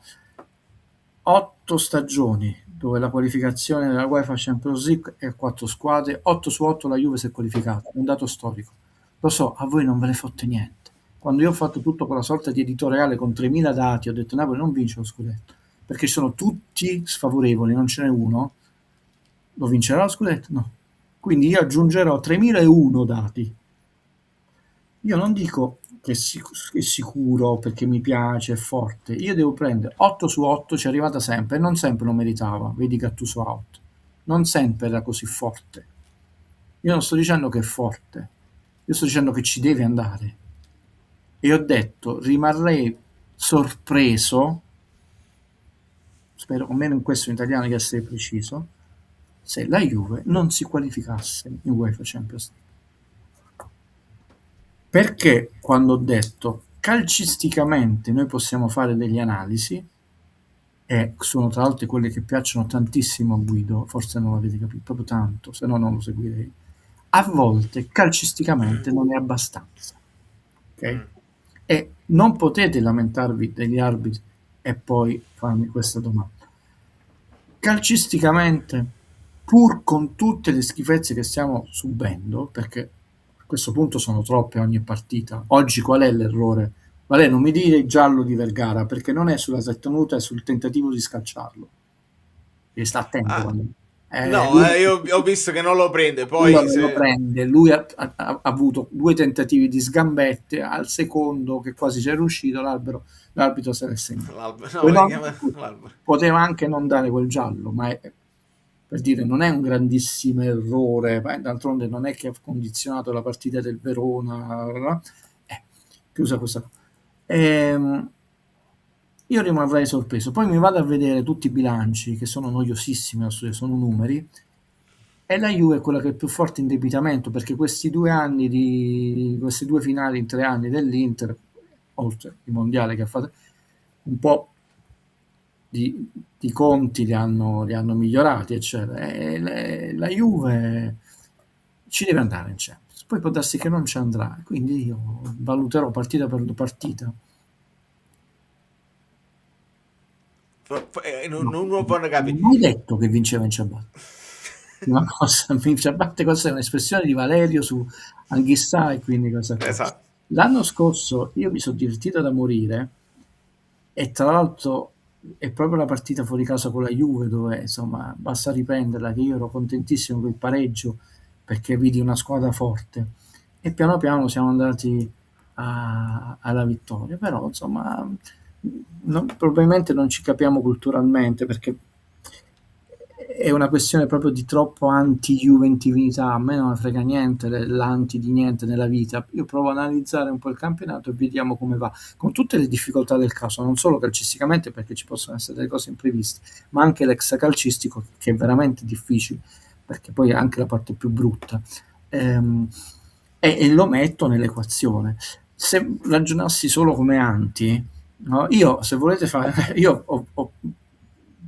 scommetto solo una colazione. Ho detto col mio amico passa un italiano su 3 e l'Atalanta, e lui mi ha sorriso. No, passa solo l'Atalanta, niente perde di brutto, e la Juve vince 3-1 ma non passa. Mannaggia, mi ha fatto perdere una scommessa, ha vinto 3. Per farvi sorridere, però insomma, se noi torniamo a noi, capiamo che campionato dobbiamo fare da qui alle 11 giornate che mancano, di testa, di piedi, di concentrazione, e anche come cercare di limitare i danni dell'ex calcistico che ci sarà, perché poi questa famosa telefonata che Guerra non aveva di Laurentiis non è che ha prodotto niente oggi. Mamma mia, anzi. Primo tempo non ho segnato niente sul taccuino, ma perché la partita è stata talmente moscia che non ha... No, mi sono segnato solamente una marcatura di Colombo su Elmas, perché stava andando al tiro e si è trovato in me. Ha intercettato più palloni lui che Lobotka. Sì, 2 volte. Però io allora rispondo a Neon, levandoci la maglietta, siete ancora convinti che andate in Champions? Immagina se non avessimo vinto oggi, i discorsi di stasera sarebbero stati tutti: voglio, non ci andiamo e non lo meritiamo nemmeno. È proprio al 94esimo, questo era il sentiment generale, credo. Il mio però, era anche qui.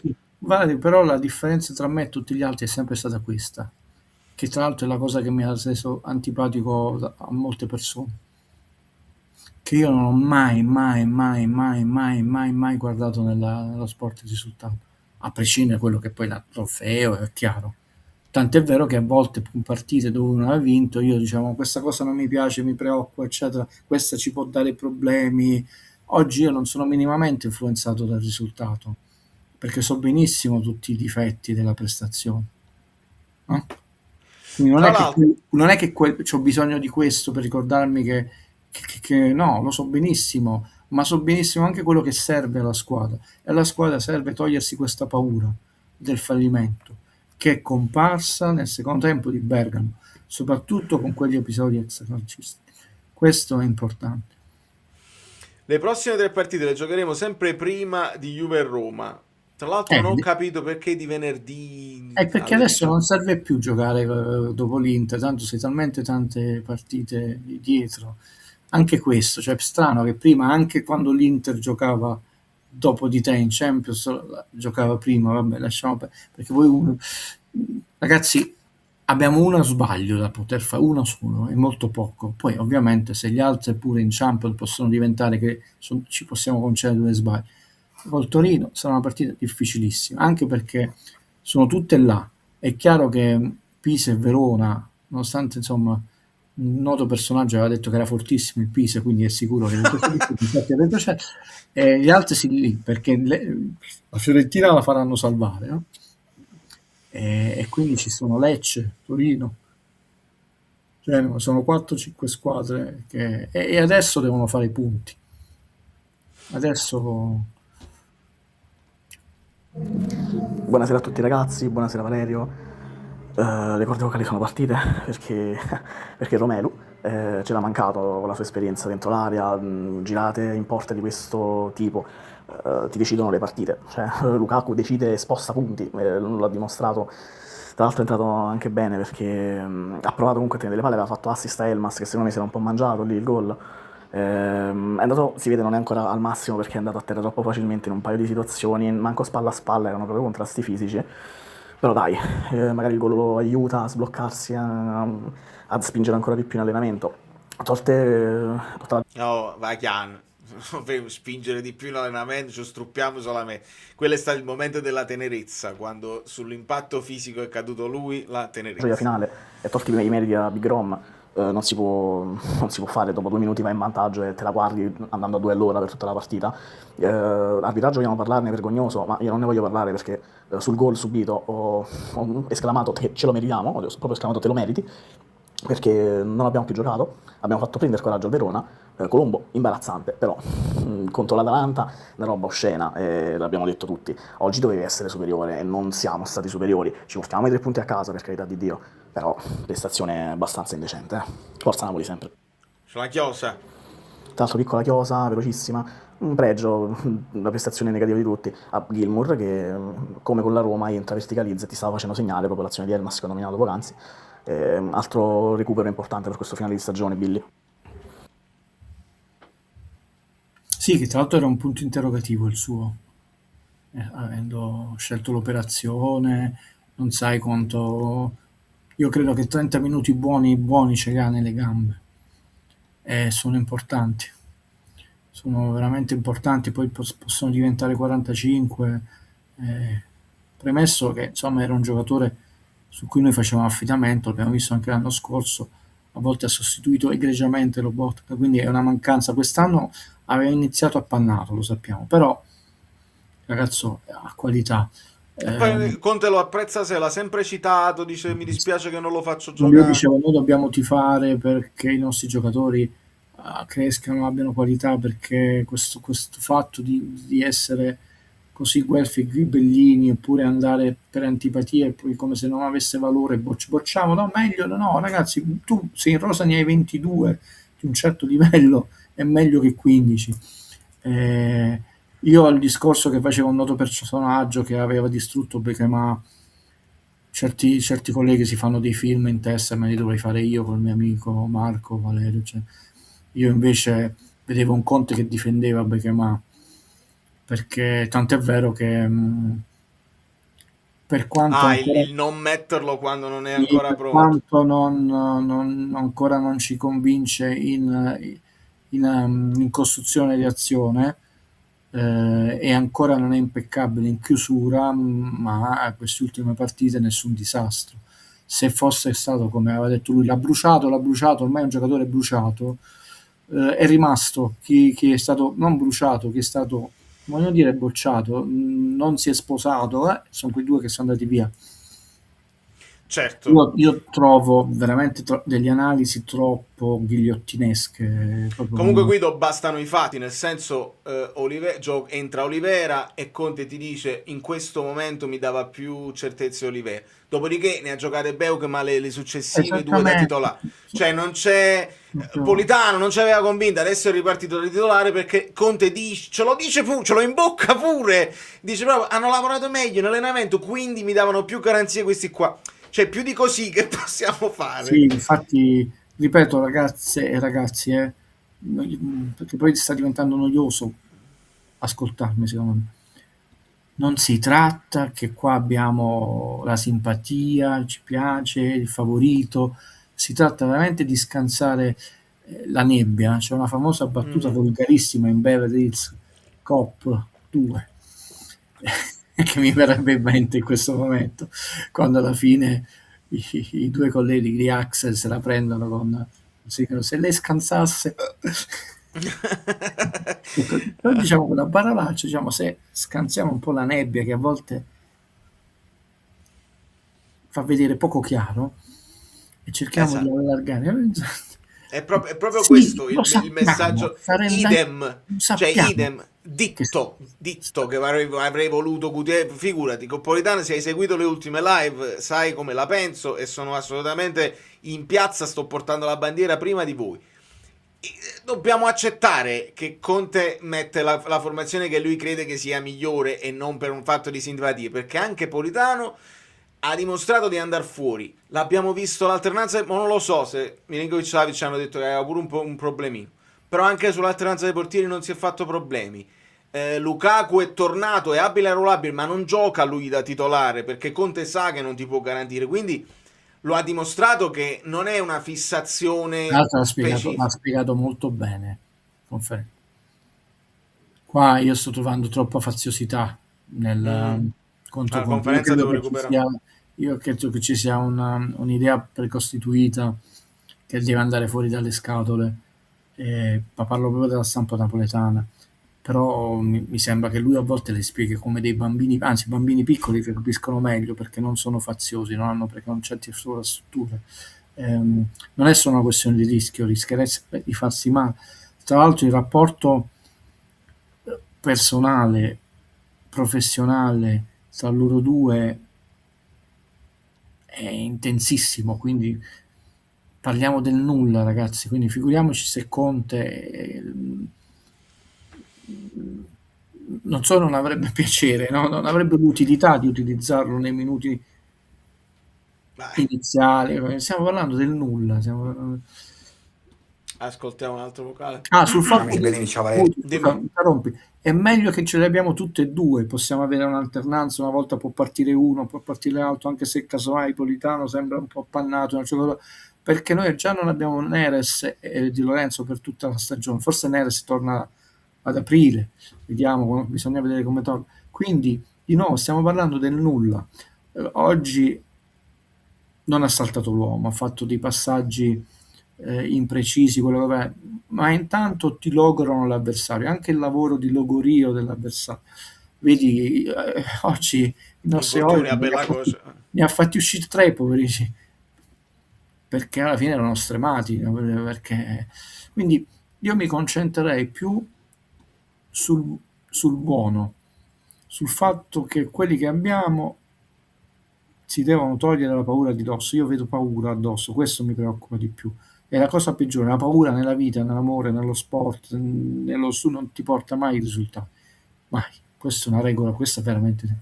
Prego, vocale.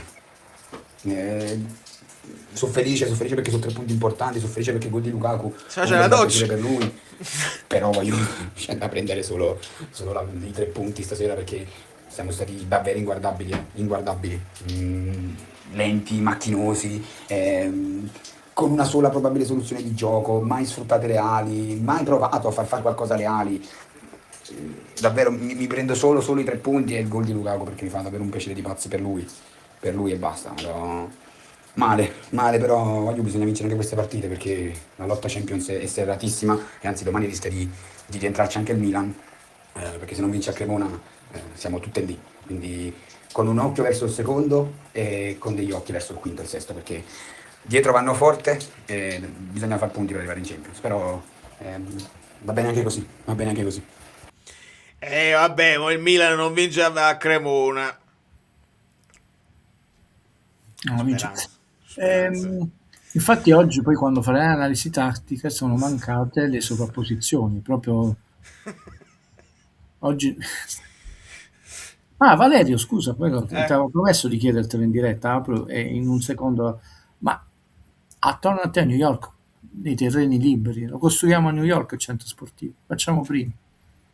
Qua nella zona mia non lo so se è edificabile perché era una swamp, era una vecchia palude, quindi mo ci sono, come si chiama? Land, non mi ricordo. Comunque nella zona qua non è il caso, il resto è troppo crowded a New York, però posso chiedere.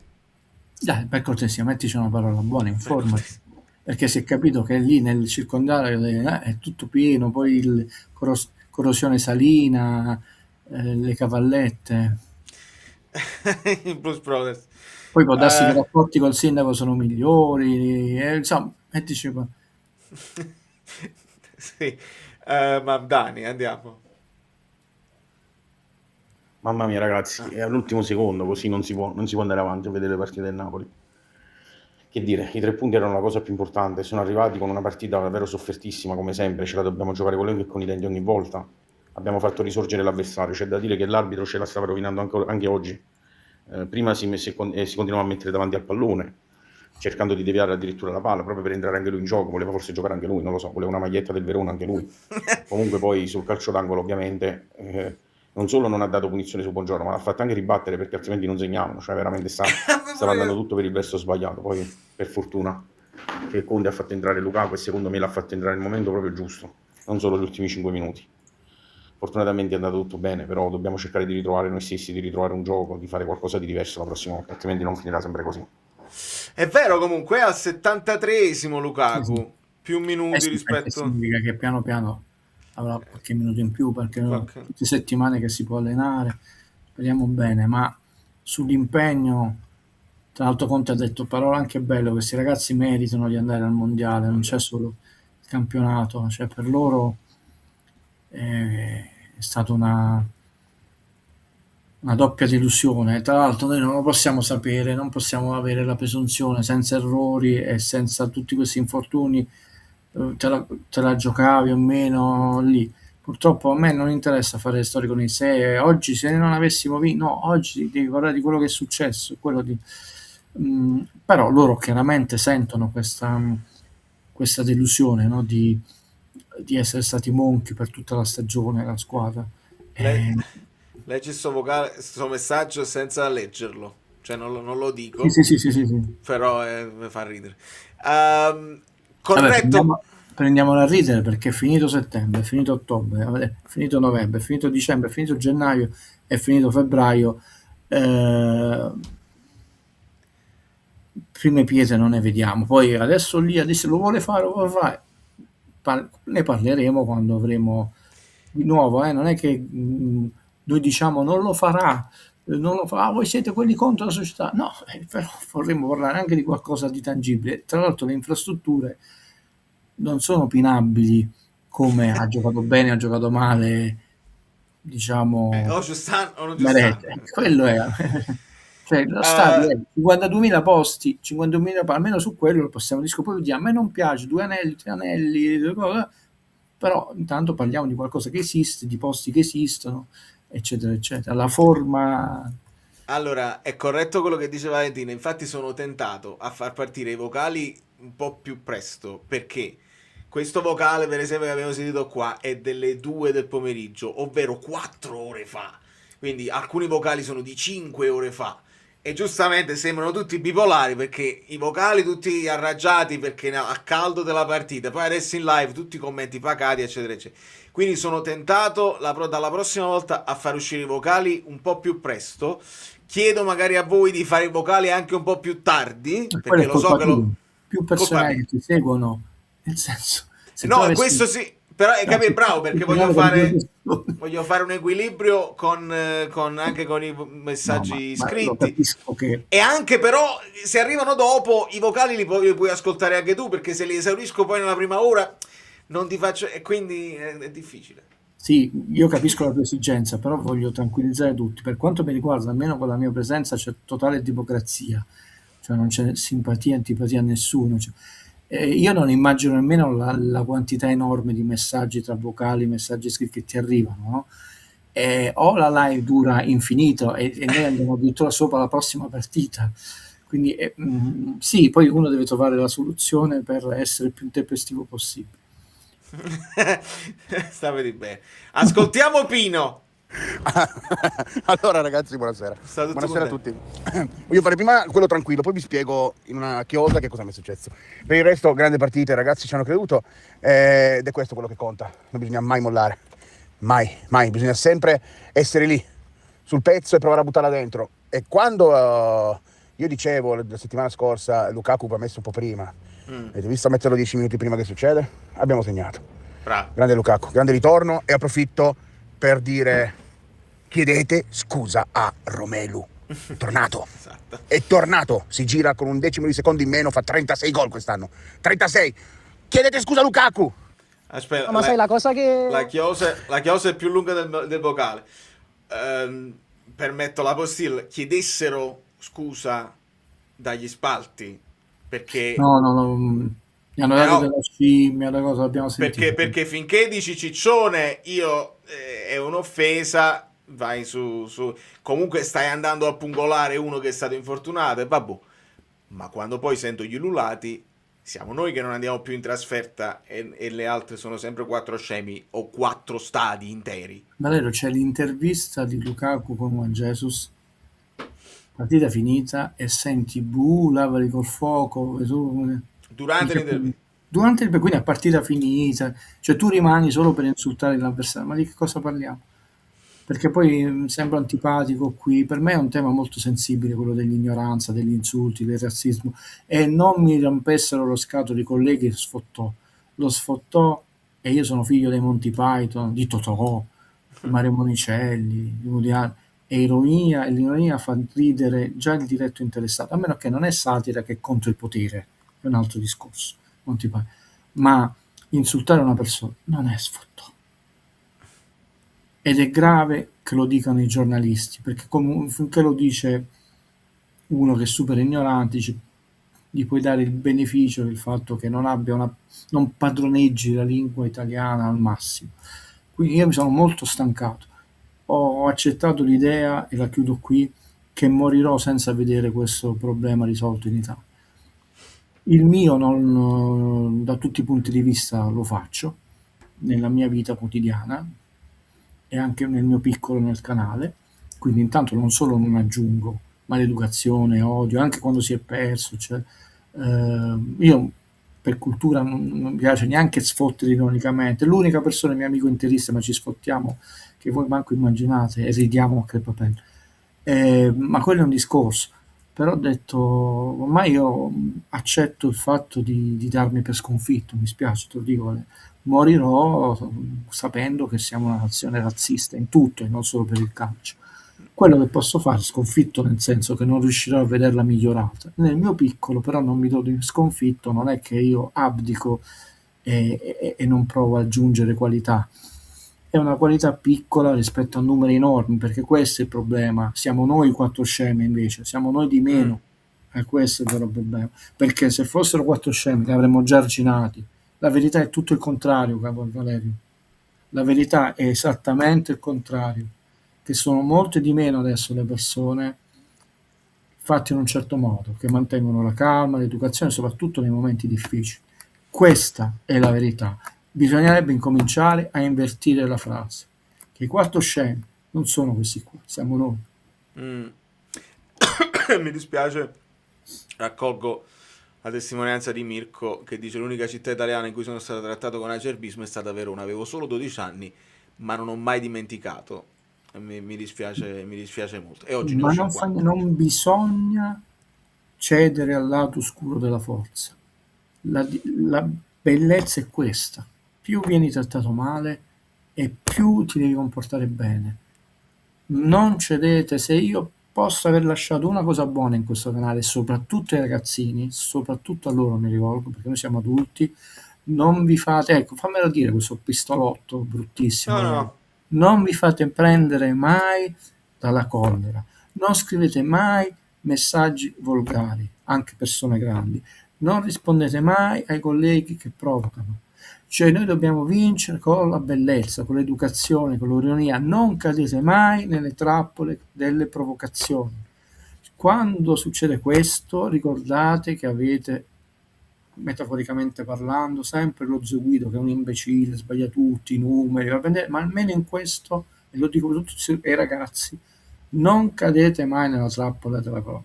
Se vi insultano, le provocazioni, falliti, reddito di cittadinanza, Eyes Wide Shut, ti voglio bene, trovate dei forme, lo diciamo, è fondamentale, e non scrivete mai messaggi volgari ai colleghi, Radio Ron, non fate mai questo errore, mai, dobbiamo essere più forti. Corretto, fatto bene a ricordarlo. C'è la chiosa di Pino. Nella chiosa, scusate, ho anche poca voce, mi viene da ridere. Ha segnato Lukaku, io ero a un incrocio con la macchina e niente, ho urlato Lukaku, ha segnato Lukaku, suonando il clacson e battendo ovunque e niente, mi ha fermato una volante. Mi ha fermato una volante. Uno era con l'accento nordico, l'altro era uno dei nostri, perché comunque poi mi ha stretto la mano a fine partita ridendo. A fine di quello che è successo e niente, ho preso un verbale. Schiamazzi o uso improprio del clacson o quant'altro, non lo so, ho preso un verbale, non è un gran verbale, però penso che questo lo pago e lo incornicio, perché è una cosa meravigliosa, mi ha fatto il verbale, mentre l'altro faceva il verbale, quell'altro mi rideva e faceva col pugno come dire vamos, vabbè dai, niente, scusa, mi sono allungato sulla chiosa un attimino, ma è una cosa troppo assurda da raccontare. Vi voglio bene ragazzi, forza Napoli, non molliamo, tutti uniti. No, ma Pino è un grande, ma non è possibile. Troppo... Cioè, mi dispiace perché poi hai dovuto... Però se la prendi così, nel senso che te lo incornici e vaffanculo, qualsiasi sia la cifra, spero che sia piccola, e ti ricorderà per sempre quel momento in cui comunque a fine partita abbiamo riacciuffato una partita tremenda. Incredibile.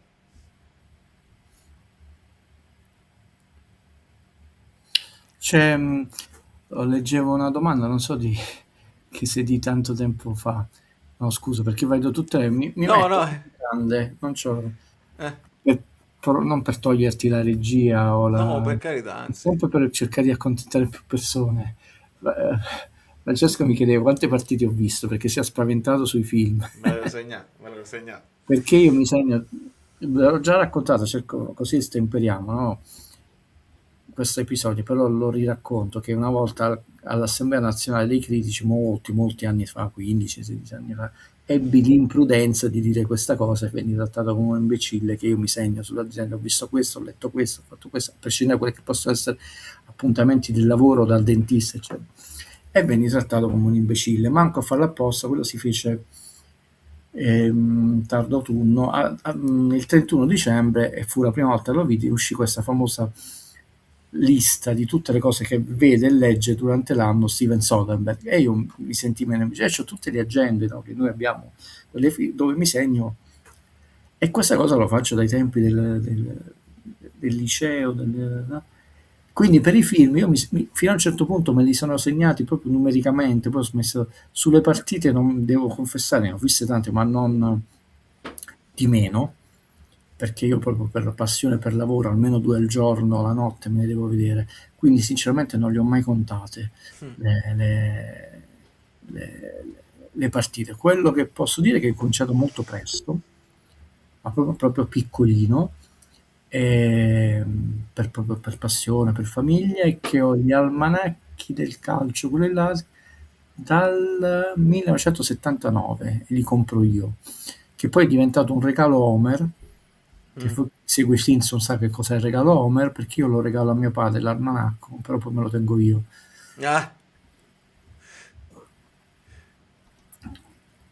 Quindi Amici non ho il bellini. numero esatto, però tante. Quanta fatica, ma quanto si gode per questa vittoria. Sia perché questo pareggio non ci sarebbe veramente azzeccato niente per come è andata la partita, e poi ti saresti andato a complicare inutilmente la corsa Champions, anche perché devono giocare Roma-Juventus, quindi una delle tue dirette concorrenti deve perdere punti per forza di cose.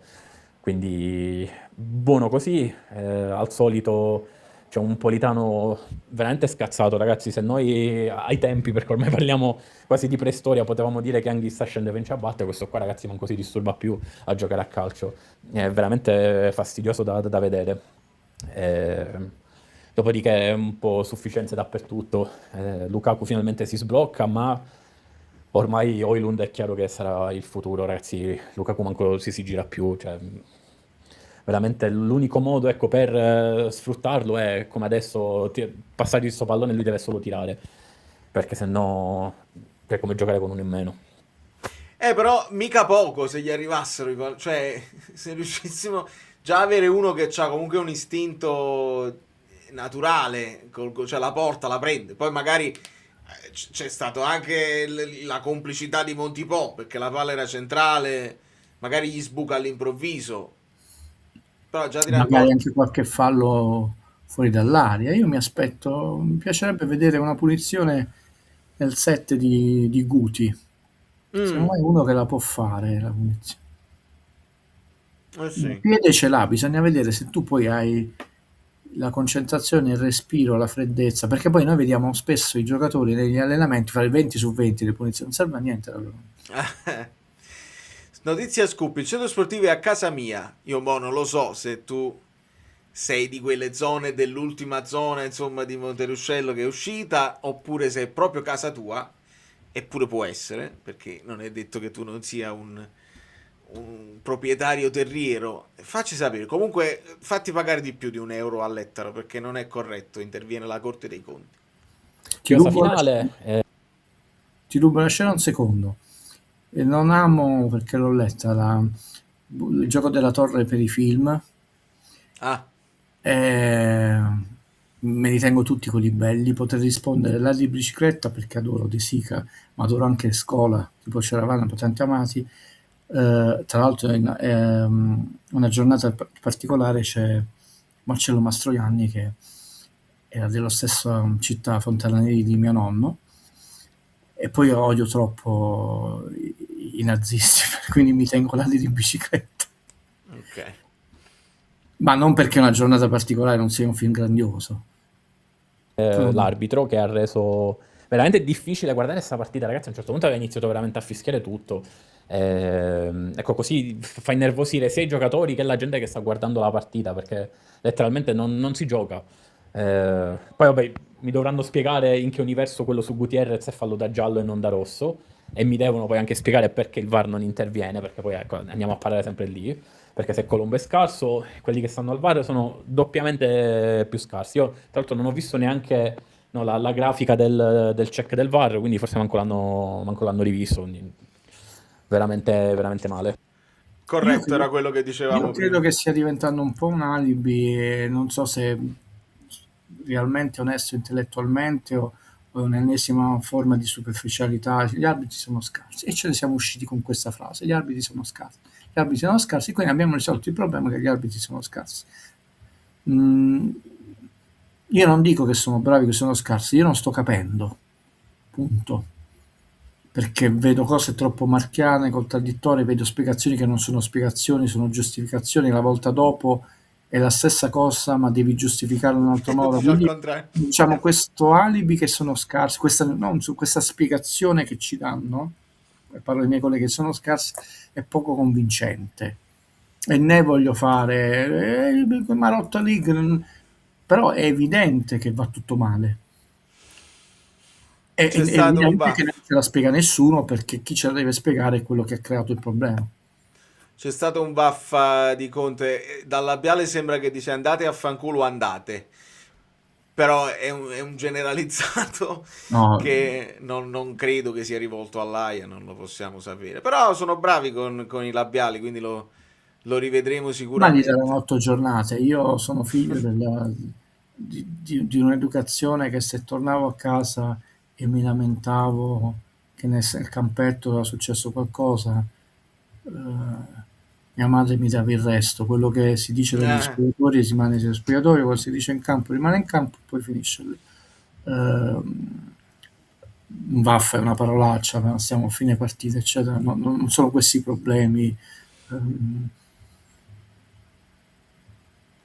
Pure potrebbe essere, perché è vero, Conte Sì, è stato questo... insultato, pure dagli spazi. Ed è un'altra cosa nuova, che c'entra Conte col Verona, cioè perché ci dovrebbe essere una... Ha ragione Max Gallo in tutto e per tutto, lui lo sta respirando, che Conte rappresenta in maniera un po' diversa quello che è stato Maradona. Maradona è odiatissimo, perché era... soprattutto dopo che hai vinto la prima volta, no? Era lo spauracchio, questi vincono, possono vincere. E con Conte tu hai vinto, quindi c'è la possibilità, non è detto che succeda, puoi fallire, però noi ci siamo stati buttati fuori dalla Coppa Italia. Io la rimpiangerò per anni, perché io me la volevo giocare quella semifinale, voglio vedere che succede. Amici Bellini, questo è il mio primo vocale. Comunque vince Quanta Coppa fatica. Italia, Supercoppa e campionato, no? E i 3 trofei li ha vinti tutti e tre Amici quest'anno. Bellini, questo Scusami. Sì, sì. No, è scappato. No, sarebbe stato sfizioso, no? Che tu dici, lui comunque con Napoli li ha vinti tutti e tre e lui la voleva vincere, scusa. è il mio primo vocale. Quanta fatica. Penso che addebiterò al Napoli le mie spese del cardiologo. Al di là della battuta, si gode tantissimo a vincere all'ultimo secondo. È bellissimo l'abbraccio di tutti a Lukaku e le sue lacrime all'intervista.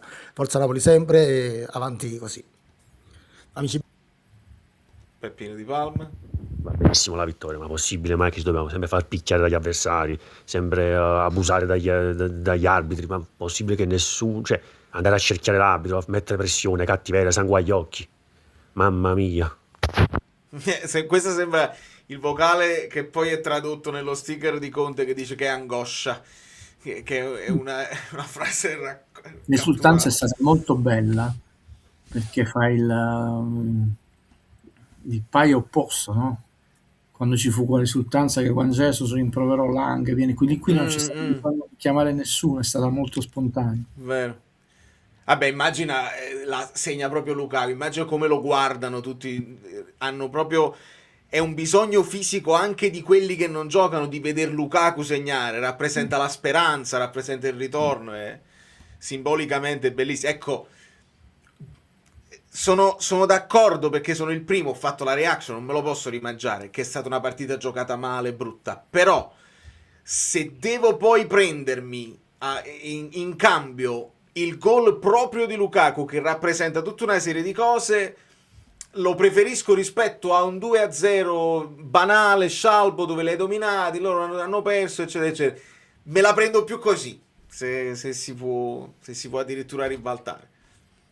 Ah, Valerio, scusami tanto, sono sempre io. La cosa del verbale mi ha un attimo distratto. Volevo dirti una cosa personale. Fammi la cortesia, non fare più, come si dice, le previsioni di chi segna contro il Napoli. Fammi la cortesia. No, ciao. Però io avevo detto, purtroppo, ho detto proprio Akpak Pro, però non avevo detto che avrebbe segnato, sì. Avevo detto 0-2. Avevo detto Højlund Vergara e ho detto l'unico che del Verona guardo i nomi e dice mi dà un pochino più fastidio è Akpak Pro, perché tutte le volte che l'abbiamo incontrato in qualche modo gli esce una forza fisica, gli esce non lo so, le sue prestazioni sono sempre sopra le righe e mi è scappato, e abbiate pazienza, evidentemente. No, quindi mi prendo le mie responsabilità. Sono ben altri gli errori che sto pensando. Prego, non so che cosa vorrei. Io faccio tutto, faccio lo strabico.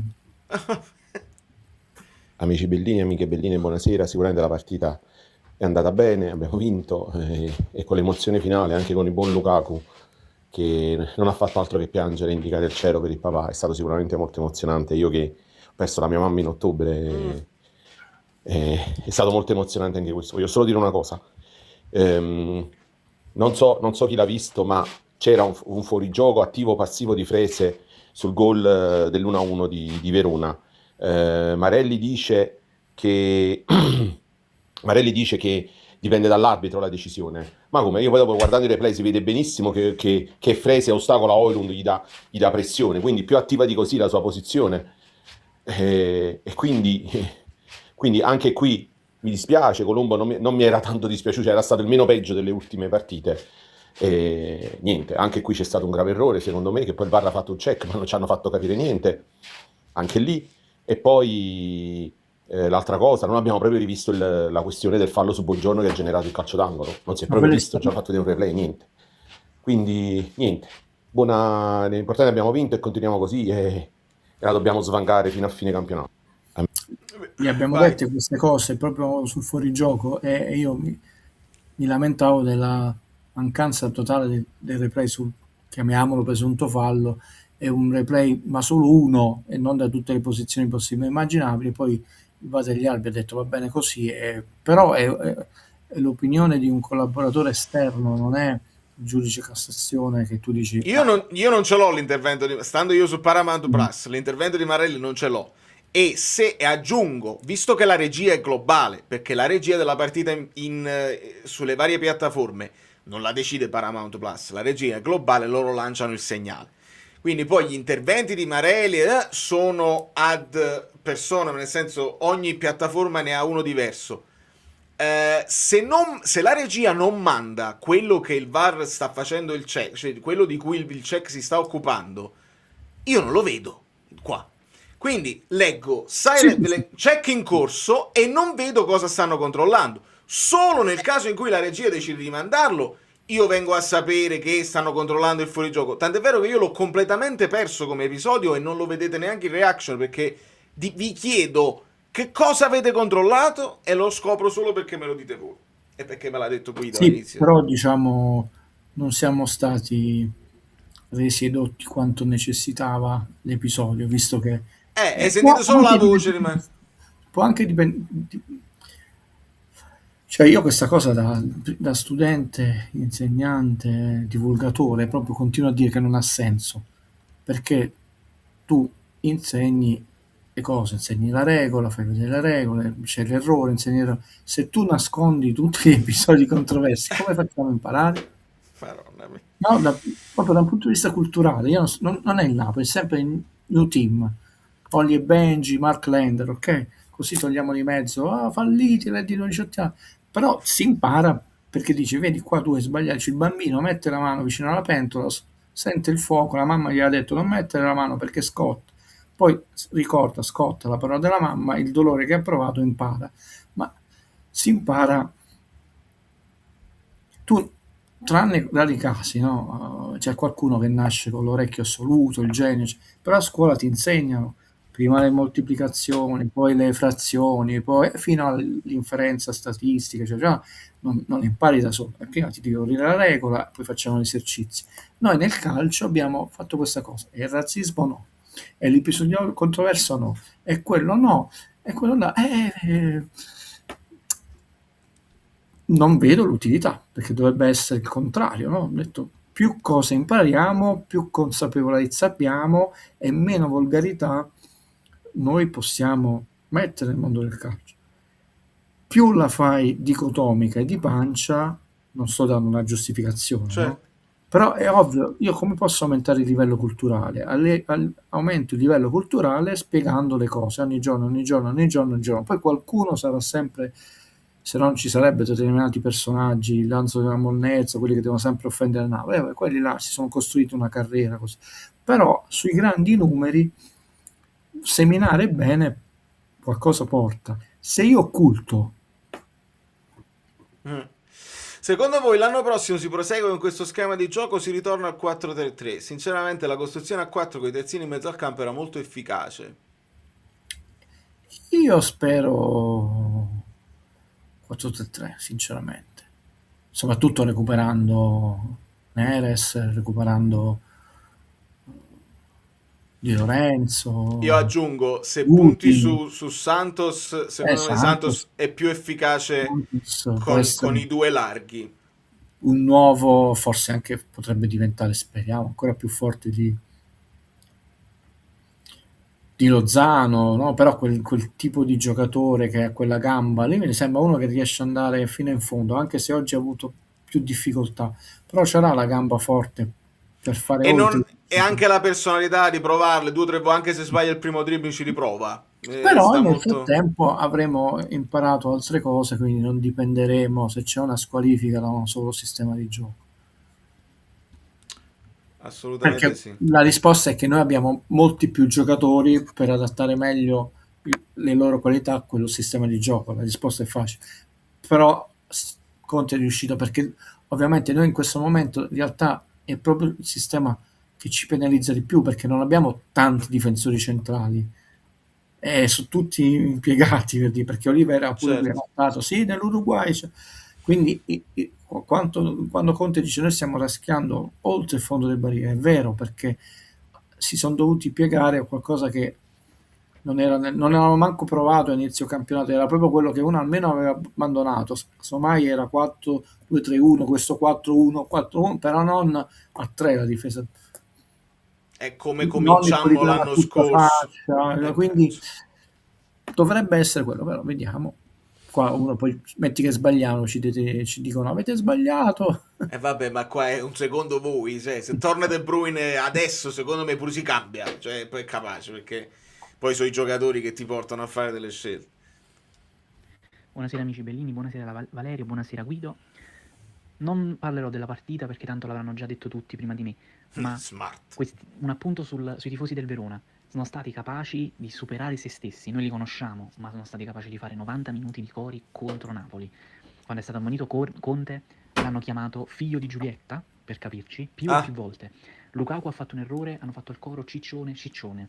Sono stati davvero indecenti. Quindi vincere questa partita è stato di un riscatto. Poi la della tattica in questo momento non mi interessa nulla, si gode troppo. E non posso ripetere cosa ho detto commentando il gol di Lukaku, ma iscrivetevi al gruppo Telegram di Valerio anche per questo. Grande. Sì, vabbè, per fortuna lo avevamo già sottolineato. Buongiorno, buonasera, buonanotte, arrivederci. Non lo so cosa devo dire più. Io e Valerio siamo connessi insieme. Lui diceva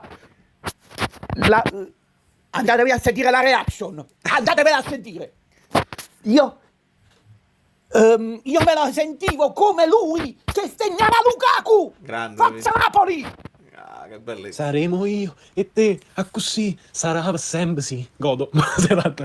Saremo. Sono anche messaggi velocizzati. Tra l'altro, che sta succedendo a Sanremo? È finita? Quanto dura? È finita. No. Ma io non ho la TV, tu ti dimentichi. Ah, già. Francesco sotto un video, l'ultimo video che ha fatto, mi ha scritto un bel messaggio, sempre carino. Lui è veramente un maestro in tutto della fotografia. Cioè, ma come fai a sapere tante cose? E a parte una risposta breve, poi gliel'ho mandata anche in privato. Cioè, io non ho la TV, quindi il tempo che non ho impiegato a vedere tante trasmissioni edificanti lo posso aver impiegato a leggere o a studiarsi. Guido, leggi qua. Ah, buono. Ma noi diamo input positivi, quindi se ci segue sicuramente non si deprime. Caspita. E questo per poi l'anno prossimo retrocede l'Atalanta. Teniamo d'occhio l'Atalanta che sta facendo un finale in crescendo rispetto all'inizio e che se non si squaglia, se Palladino non crolla improvvisamente, si inserisce come... Magari non ce la fanno quest'anno, però, capisci? Perché stanno scalando, stanno facendo quella rincorsa tremenda. Ad oggi chi non è tifoso di nessuna delle squadre coinvolte, secondo me la lotta per la Champions è molto avvincente ed è difficile se poi non consideri alcune altre dinamiche, ma andiamo sicuramente avanti. Se posso fare un commento serio sulla partita. Fai una pausa. Dimmi. Permettimi perché che può diventare casomai uno spunto di...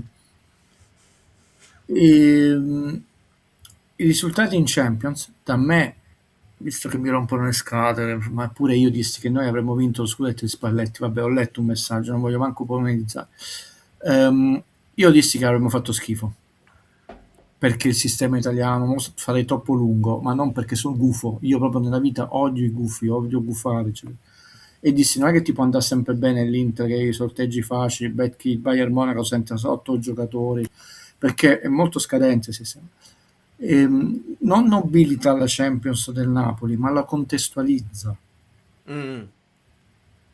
E questo meriterebbe una profonda riflessione che noi non abbiamo minimamente bisogno di fare, perché ripeterei molte cose che ho detto nel corso degli anni, che le persone si fissano sul singolo giocatore, singolo allenatore, sul singolo rigore sbagliato, non riescono a vedere quello che vedo, il piano d'insieme, e anche nel corso degli anni.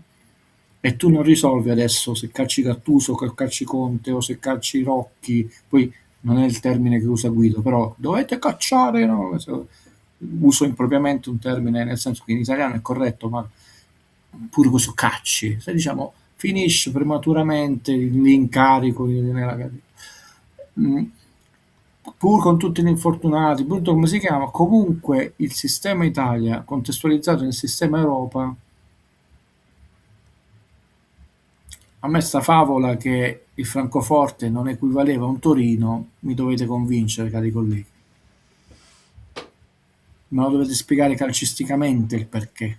A parte che noi non il Torino non gioca, se il Torino giocasse nella Bundesliga e vedessimo che in classifica addirittura in quarto, quinto, allora tu dici poi, però è una frase che se tu ci pensi non ha senso. Quindi la stagione merita una profonda poi riflessione, perché è vero che Napoli è arrivato tantesimo, però poi la differenza è un turno uscita malissimo le squadre italiane e con squadre da un ranking il Bodo non è solo il ranking più basso, l'economia, c'è una città di 52.000 abitanti che non è manco San Siro, cioè tutto San Siro aveva più spettatori di tutta la città della squadra che ha battuto l'Inter. E la riflessione andrebbe fatta, cioè, proprio anche sul campionato del Napoli, e la faremo immagino, perché questa è una parentesi, perché la riflessione era giusta. Detto attenzione al girone di ritorno dell'Atalanta, attenzione al girone di ritorno della Roma, e la Roma, tranne probabilmente cose che poi ci potrebbero additare, non mollerà. La Roma te la dovrai tenere incollata perché ormai ha acquisito un'altra dimensione che non è da scudetto, ma sicuramente non è più da settima, ottava, arriva sesta. E l'importanza di non fermarsi al singolo episodio, al singolo uomo, a vedere dei quadri insieme che si costruiscono allenamento su allenamento, mattone su mattone, mentalità su mentalità, crescita su crescita, che è un discorso culturale che in Italia non si fa.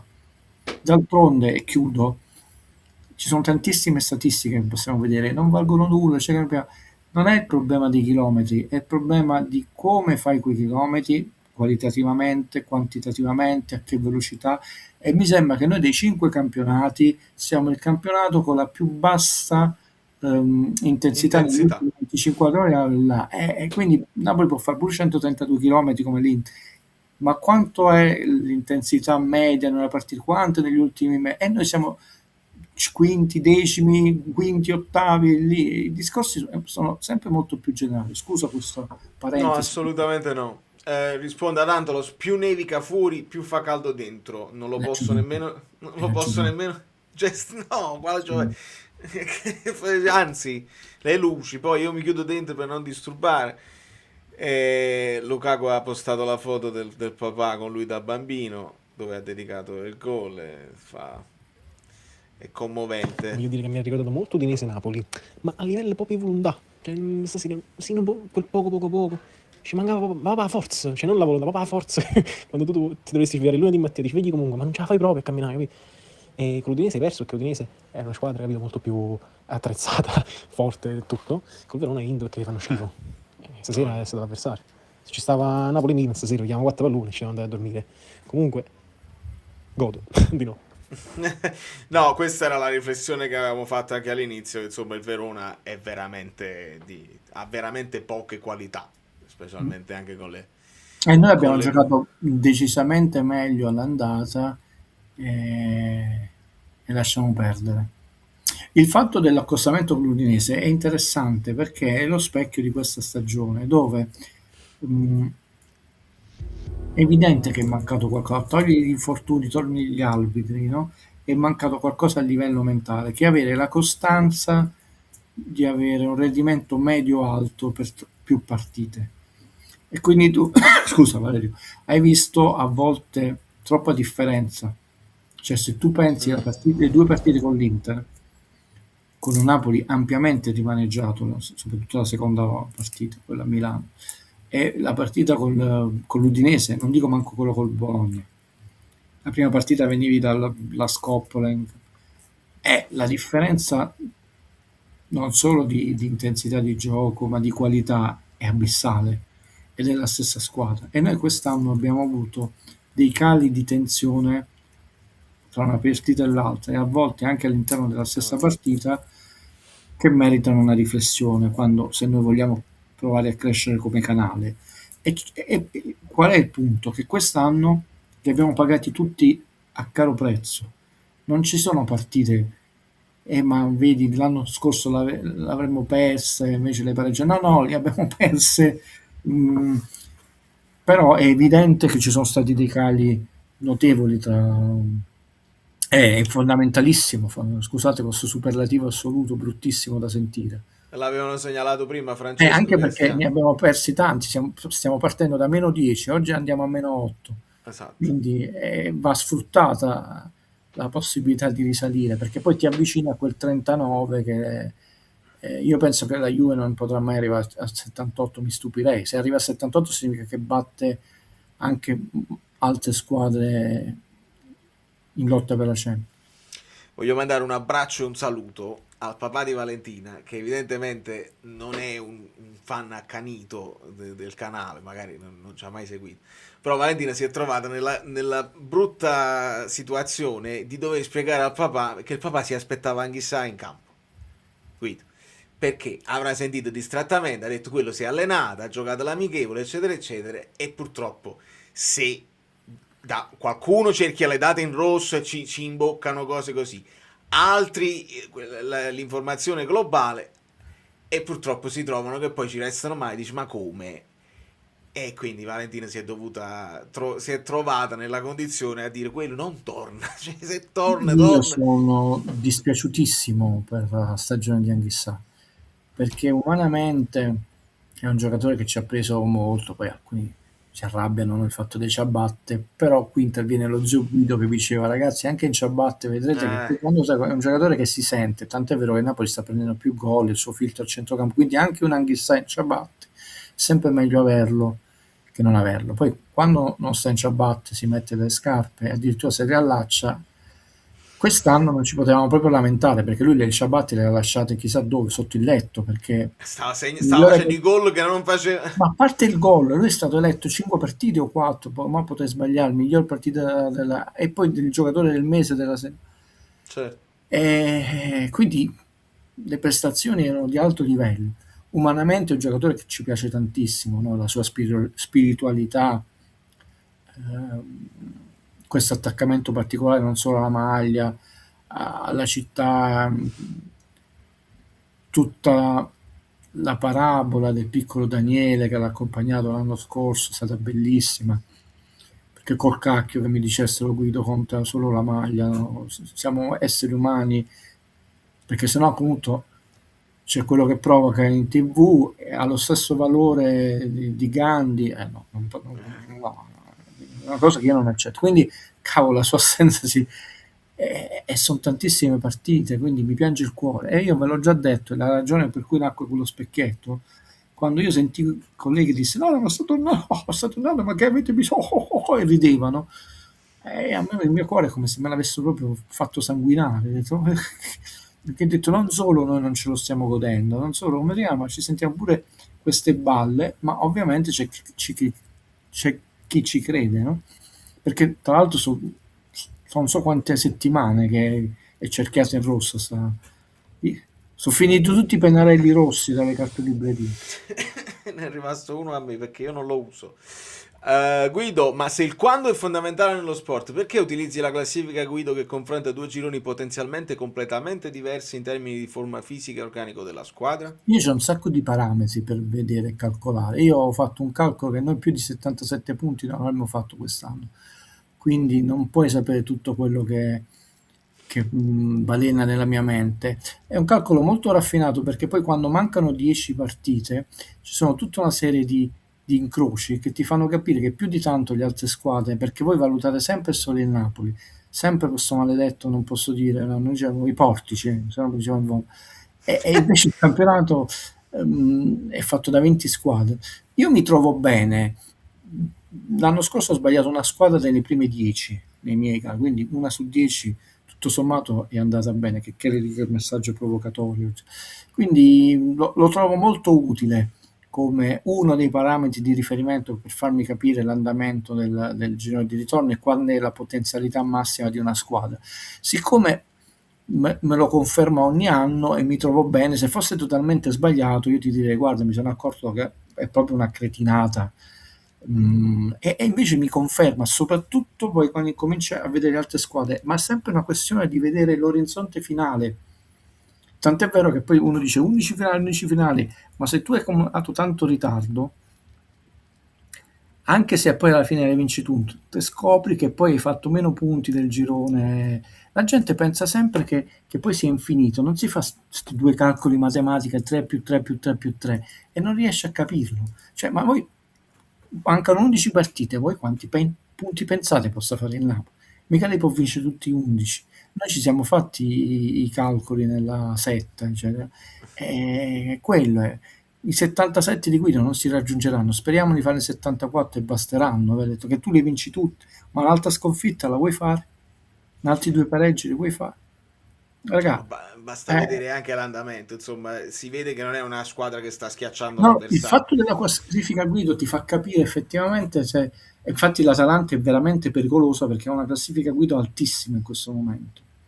E invece il Milan è più basso. Quindi in progressione, no? Per esempio, se noi avessimo avuto una classifica 0 adesso, Mm. e oggi 2 con Caspita, il avevamo superato Verona, ampiamente sì, col Torino, tu lo sai benissimo che col Milan hai perso e quella sconfitta sarebbe indolore perché tu saresti arrivato in una condizione migliore.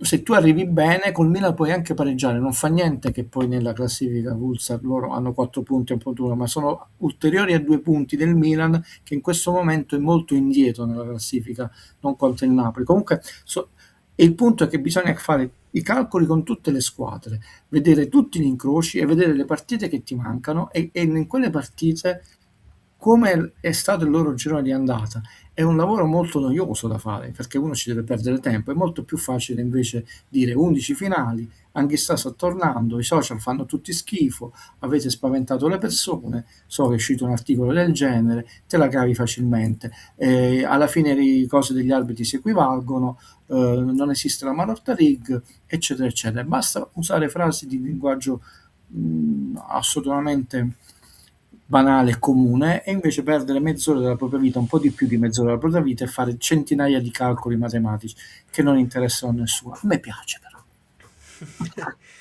Possibile che Politano sia passato da giocatore discreto molto utile a impedimento? Come si spiega questa parabola discendente? Perché un contratto fino ai 35 anni a 3,5 a stagione?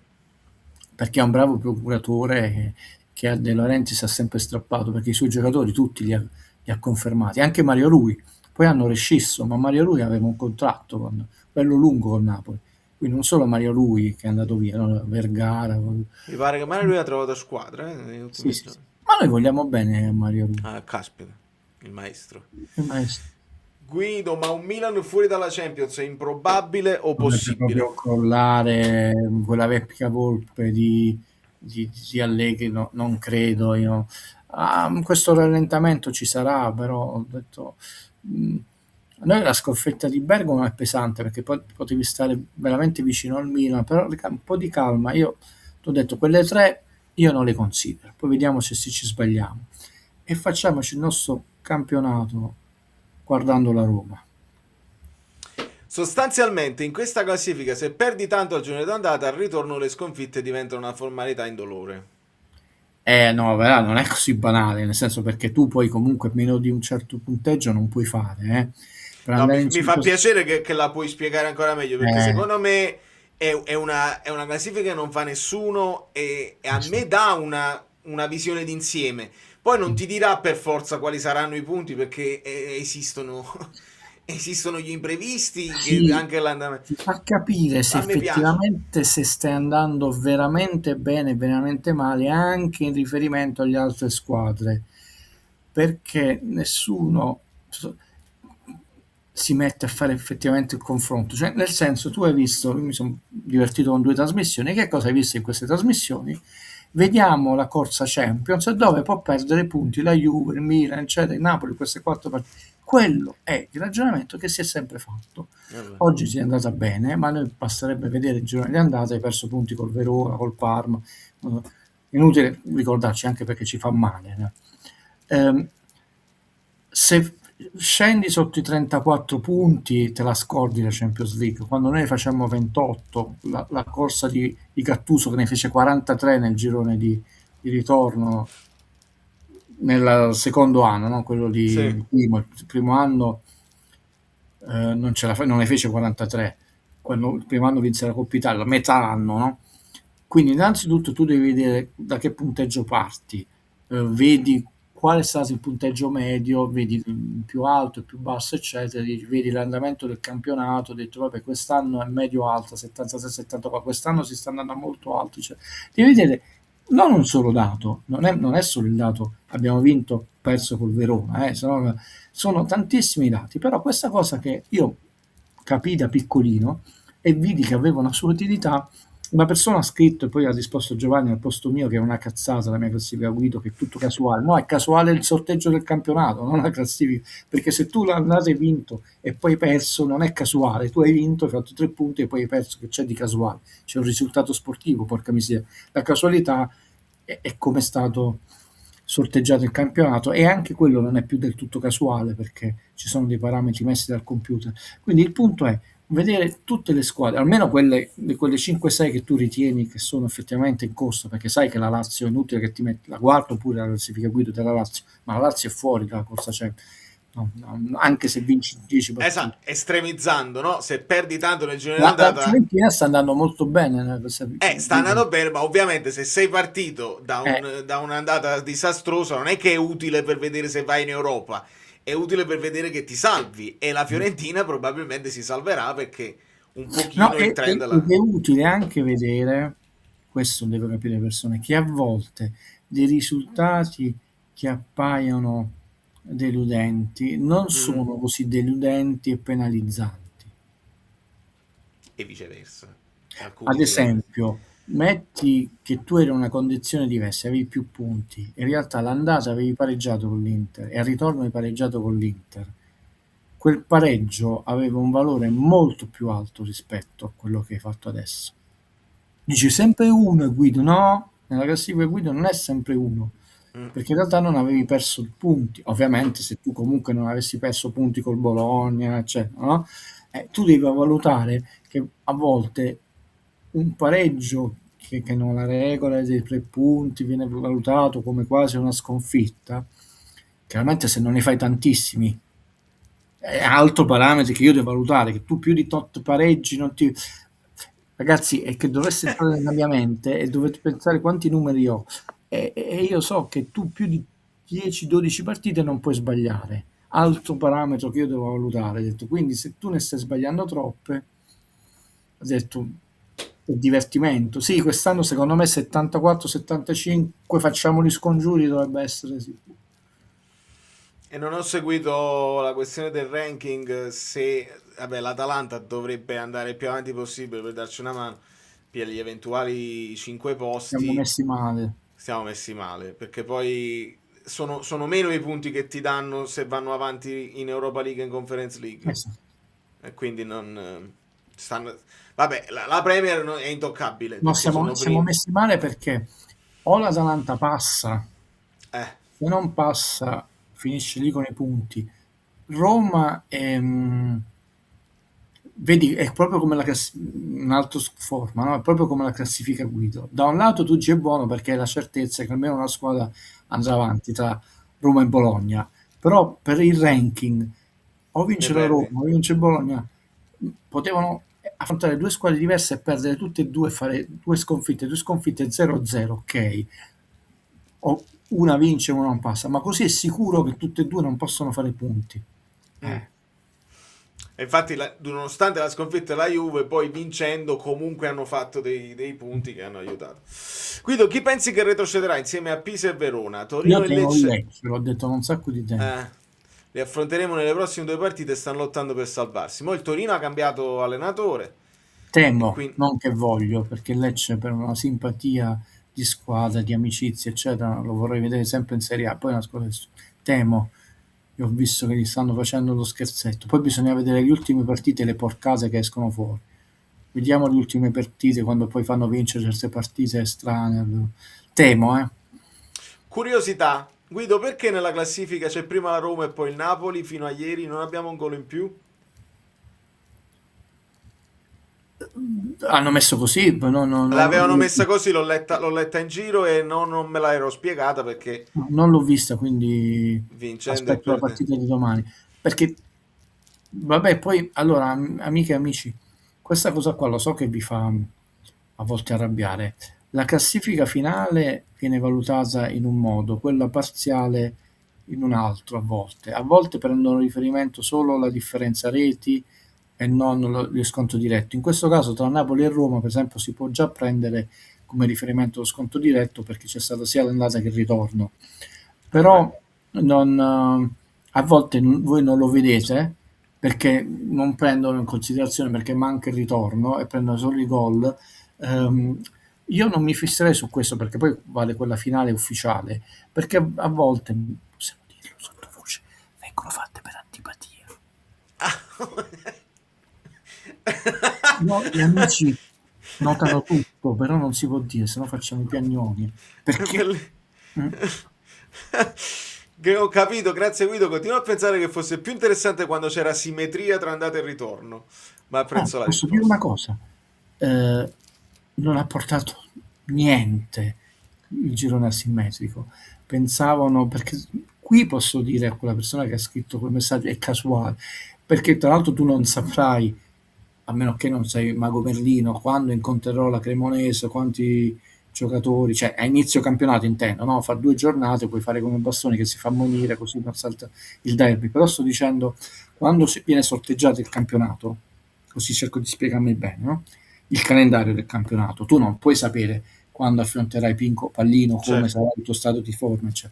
Quindi che sia simmetrico o asimmetrico non ha portato, ce l'avevano dipinto come il famoso giovedì al cinema e un banale intellettuale fece tutta una relazione, uno studio che non avrebbe portato questi benefici, preso per i fondelli, non ha portato nessun beneficio dal punto di vista del box office, però tanto è vero che nessuna parte del mondo ha fatto questa grande innovazione. Piace questa cosa asimmetrica, viene venduta come una cosa fighissima, però sono perfettamente d'accordo, non cambia assolutamente nulla. Farida dovrebbero contare gli scontri diretti nel momento, specialmente quando li hai fatti tutti e due, ovviamente. E quindi così. Torino, seconda difesa peggiore del campionato dopo il Verona ultimo. Non mi interessa l'andata, lasciamo perdere. Non aveva fatto manco un gol in casa, era la peggiore difesa. Vanno vinte, prima di vincere vanno giocate le partite.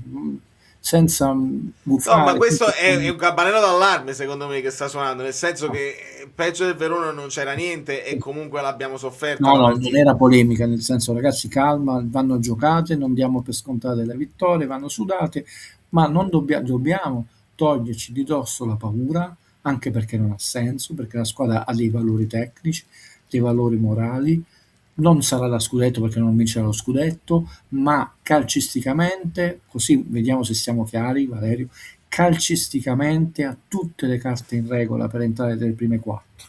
Ok, io non sto non è né facile né scontato, però non solo non ci diamo per battuti, ma io sto lanciando questa proposta. Via la paura di dosso. Insomma, manca ancora un'ora a Sanremo, a quanto mi dicono. Furbo lei a usare la live come scusa per non sciropparsi 3 ore di Sanremo e accendere solo quando dicono chi vince. Io, diciamo, non ho mai visto Sanremo, ricordo un solo vincitore di Sanremo e non potrei non ricordarlo per due ragioni. Uno, per insomma, l'immenso valore artistico umano di chi vinse, e il secondo, per il più grande trauma sportivo che io ho vissuto. Quindi.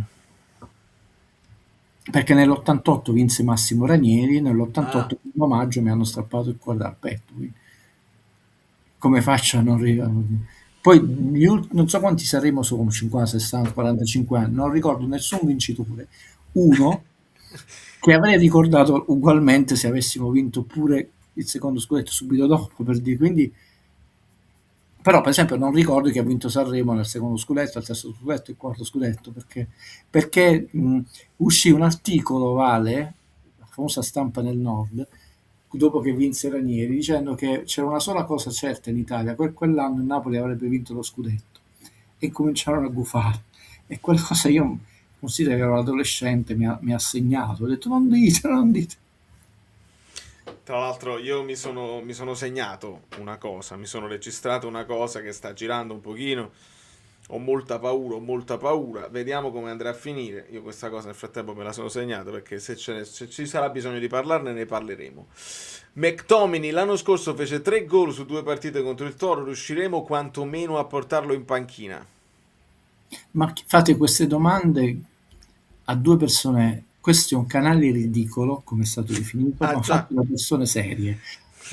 Valerio, tu che io sappia, penso di no, ma in questa settimana hai fatto un corso accelerato di medicina e chirurgia con specializzazione ortopedia? No, ma pure se l'avessi fatto non mi danno in mano le carte e non mi fanno visitare. Io no. Ho visto il referto medico, la risonanza. No. Cosa vi possiamo dire? Adoro McTominay. Sappiamo quanto è bravo, quanto è importante. Lo vogliamo vedere in campo, è forte. Mi ricordo i gol che ha fatto. Ma cavolo, se non mi ricordo. Io mi sono scordato che faccia De Bruyne. Appunto, ma che cosa possiamo dirvi? Mannaggia. Tra l'altro leggiamo le cose che ci dicono e che vi fanno incacchiare. Quindi continuiamo a essere un canale ridicolo, ma di persone serie. E la chiudiamo così. Io ringrazio Guido Gentile che sta postando a terremoto. A proposito, fammi mettere il banner perché se lo merita, perché sta dando continuità. Sto dando continuità. Nel calcio è tutto. Cosa che io stesso mi meraviglio perché posso dire solo una cosa rapida. Come?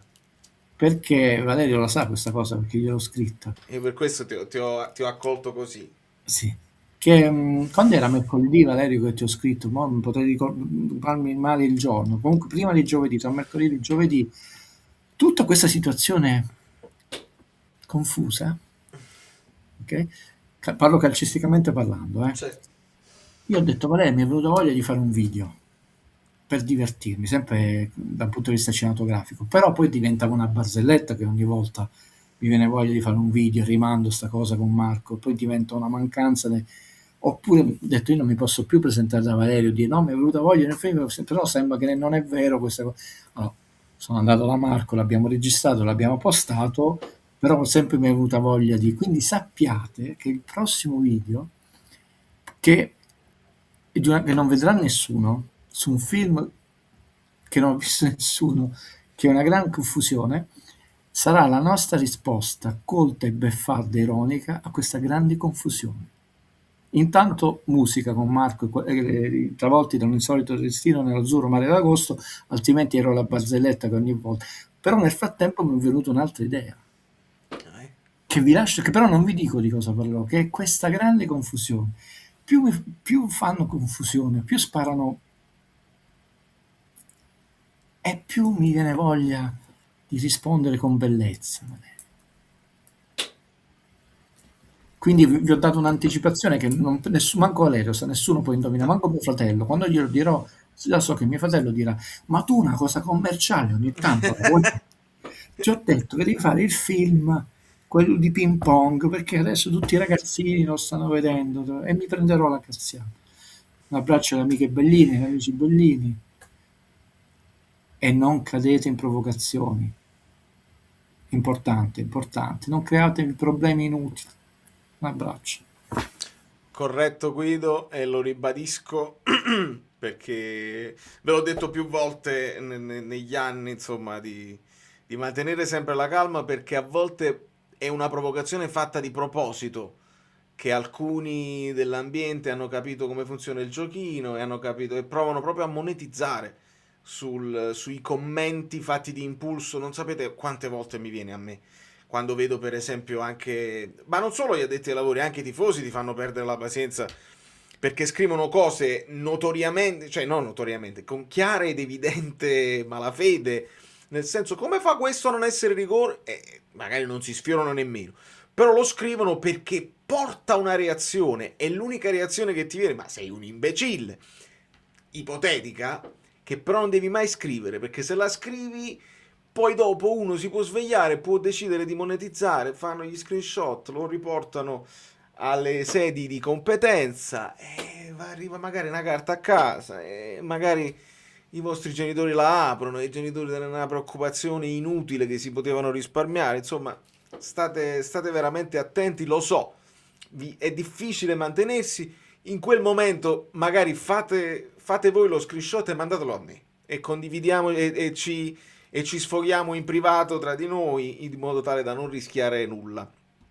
E per chiudere, visto che tra un po' ci sarà la cosa di Sanremo e io sono scritto non vi faccio una previsione perché anche là non so a livello politico, cioè non è possibile, e ve lo dico chiaramente, cioè non può, una volta io dissi come faccio a tenere Lobotka e Ndombele nella stessa squadra? Come può fare lo stesso sport Serena Brancale e FedEx? Non me lo spiego, non me lo posso spiegare, non me lo so spiegare. Quindi io mi sono scritto un po' di cose. LDA, H7, bravi, mi sono piaciuti molto. La serata cover è quella dove ho guardato un pochino di più gli artisti. Tullio D'Episcopo, spaziale. Elettra, autoironica, poi artisticamente, però secondo me è autoironica. Eddie Brock non mi ha convinto, mi sembra che ha scritto una canzone che non va bene per se stesso, non mi ha convinto. E poi perché chiamarsi Eddie Brock, che è un personaggio della Marvel, proprio a livello di Google è difficile. Patti Bravo, basta dai, non mi sembra il caso. Levante e Gaia, forti, sono state forti. Poi il bacio, quelle sono stupidaggini, forti. Malika Yane, perché con Santa Maria? Cioè, perché mettere degli attori? E questo vale anche per la Fagnani. Perché mettere questa roba? State facendo le cover. O un altro artista. Va bene anche il ballerino che va con la... Le bambole di Pezza, ok, but, perché io qua non prendo immagini e niente, però il rock è una cosa seria, ok? E non vi mettete a fare... Le fanno bene le ragazze rockette, meglio, più ce ne sono e meglio è. Ma se dovete mettere i Led Zeppelin in mezzo, li dovete rendere coerenti nella canzone. Non potete, bella e buona, finisce un accordo, poi ta ta ta, e nemmeno fatto bene. Attenzione quando si toccano i Led Zeppelin. Dargen, non so, non l'ho visto mai, quindi non ho idea. Ho visto un pochino oggi Tommaso Paradiso, non credo se ne fosse bisogno, però gli Stadio mi hanno emozionato. Michele Bravi, non ne ho alcuna idea. 13 Pietro, così mi ha emozionato quando vederlo con il Morandi papà. Quello è stato un momento emozionante. Maria Antonietta Colombre, boh, non ho idee così. Raff pure non l'ho sentito, però i The Colors mi piacciono molto. Nello specifico la cover l'ho sentita dopo, non mi ha convinto. Fulminacci no. Fulminacci assolutamente no. Io poi non sto leggendo se state commentando così, sto andando proprio a braccio perché è importante che vada a braccio. Mara Sattei no. Cioè non devo aggiungere altro, no, semplicemente no. J-Ax a me piace. Tutto quel balletto, tutta quella cosa americana così, mentre tu stai facendo l'Italia Starter Pack, ancora non l'ho capito nello specifico. Mi informo per capire se c'è una regia dietro specifica che ha un senso logico, però vabbè. Dito nella piaga con Tony Pitoni, ok, nel senso mi è piaciuta l'interpretazione, capisco che ci sia tutto un hype intorno a Tony Pitoni, va bene, non scomoderei però la parola genio, perché ce ne sono tantissimi di bravi musicisti che sanno anche cantare, che poi fanno le cose ironiche e autoironiche senza necessariamente essere volgari, perché poi lui è volgare anche, quindi non scomoderei la parola genio al riguardo, però l'interpretazione è stata carina. Nigiotti, che capelli più o meno come me, eccetera eccetera, però somiglia un po' di più al Papu Gomez rispetto a me, ma va benissimo. Serena Brancale è la fuoriclasse per me di questo festival, non solo per la sua interpretazione, ma per come è strutturato il brano. Ha deciso proprio di dire: voi adesso mi conoscete per Baccalà, per il Taxi Cabrio, eccetera eccetera, ma io vengo dal jazz e se devo cantare in un certo... E poi è emozionante perché se vedete come si arriva a quella canzone, la mia preferita in assoluto. Saif, yes, mi è piaciuto tantissimo. Britti, uno dei miei chitarristi preferiti. Poi lui suona la tromba, molto positivo. Arisa anche mi è piaciuta. La canzone però è Colors of the Wind, Pocahontas, e quindi si poteva fare qualcosa di più. Renga e Giussi Ferreri, anche no, basta. Basta, Renga. Sono due timbri che non mi fanno impazzire, ma è proprio una questione di gusti personali. Samurai e Belen, Roy Paci sembrava il gatto degli Aristogatti, non aggiungo altro. Sal da Vinci con Zarrillo, una delle canzoni più belle mai scritte della musica italiana, interpretata molto bene. Si vede che Zarrillo non ha più quella voce, ma di mestiere la mantiene in piedi. Sal con la sua canzone ha distrutto l'Italia. È neomelodica? Assolutamente sì, però le 12 note sono a disposizione di tutti. Se la sapete fare, fatela e vediamo se con voi funziona. Ha fatto fumare parecchia gente, quindi io sono contento che possa andare più avanti possibile. FedEx Masini, Masini, nel senso che Masini un brivido me lo dà. FedEx si occupasse delle consegne. Knight, boh. Luque, no. Chiello, boh. Leo Gassman, boh, perché poi si è preso pure Collera. Ah, ma come? Allora i padri potevano intervenire, c'è stata una polemica tra nepotismi, perché poi là è questione di nepotismi. Max Pezzali, sì. E dico Max Pezzali ancora perché mi è piaciuto l'effetto nostalgia, che non ci piacciono nemmeno le canzoni, ci piacciono il ricordo di quando noi eravamo giovani, quando sentivamo quelle canzoni. E Max Pezzali viene addirittura prima di Ermal Meta, perché onestamente non cambia la scena della musica. Amici belli nella ribalta, Poiani è bello, tutti lo sanno. Molto bene, vedo un clima sereno, mi fa piacere. Allora, prego.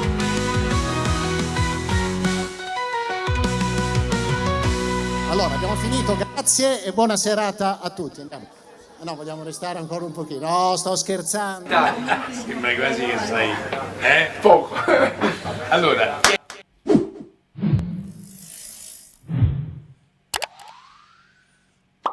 Hai ragione, però ricordatevi che io sulla musica sono preparato.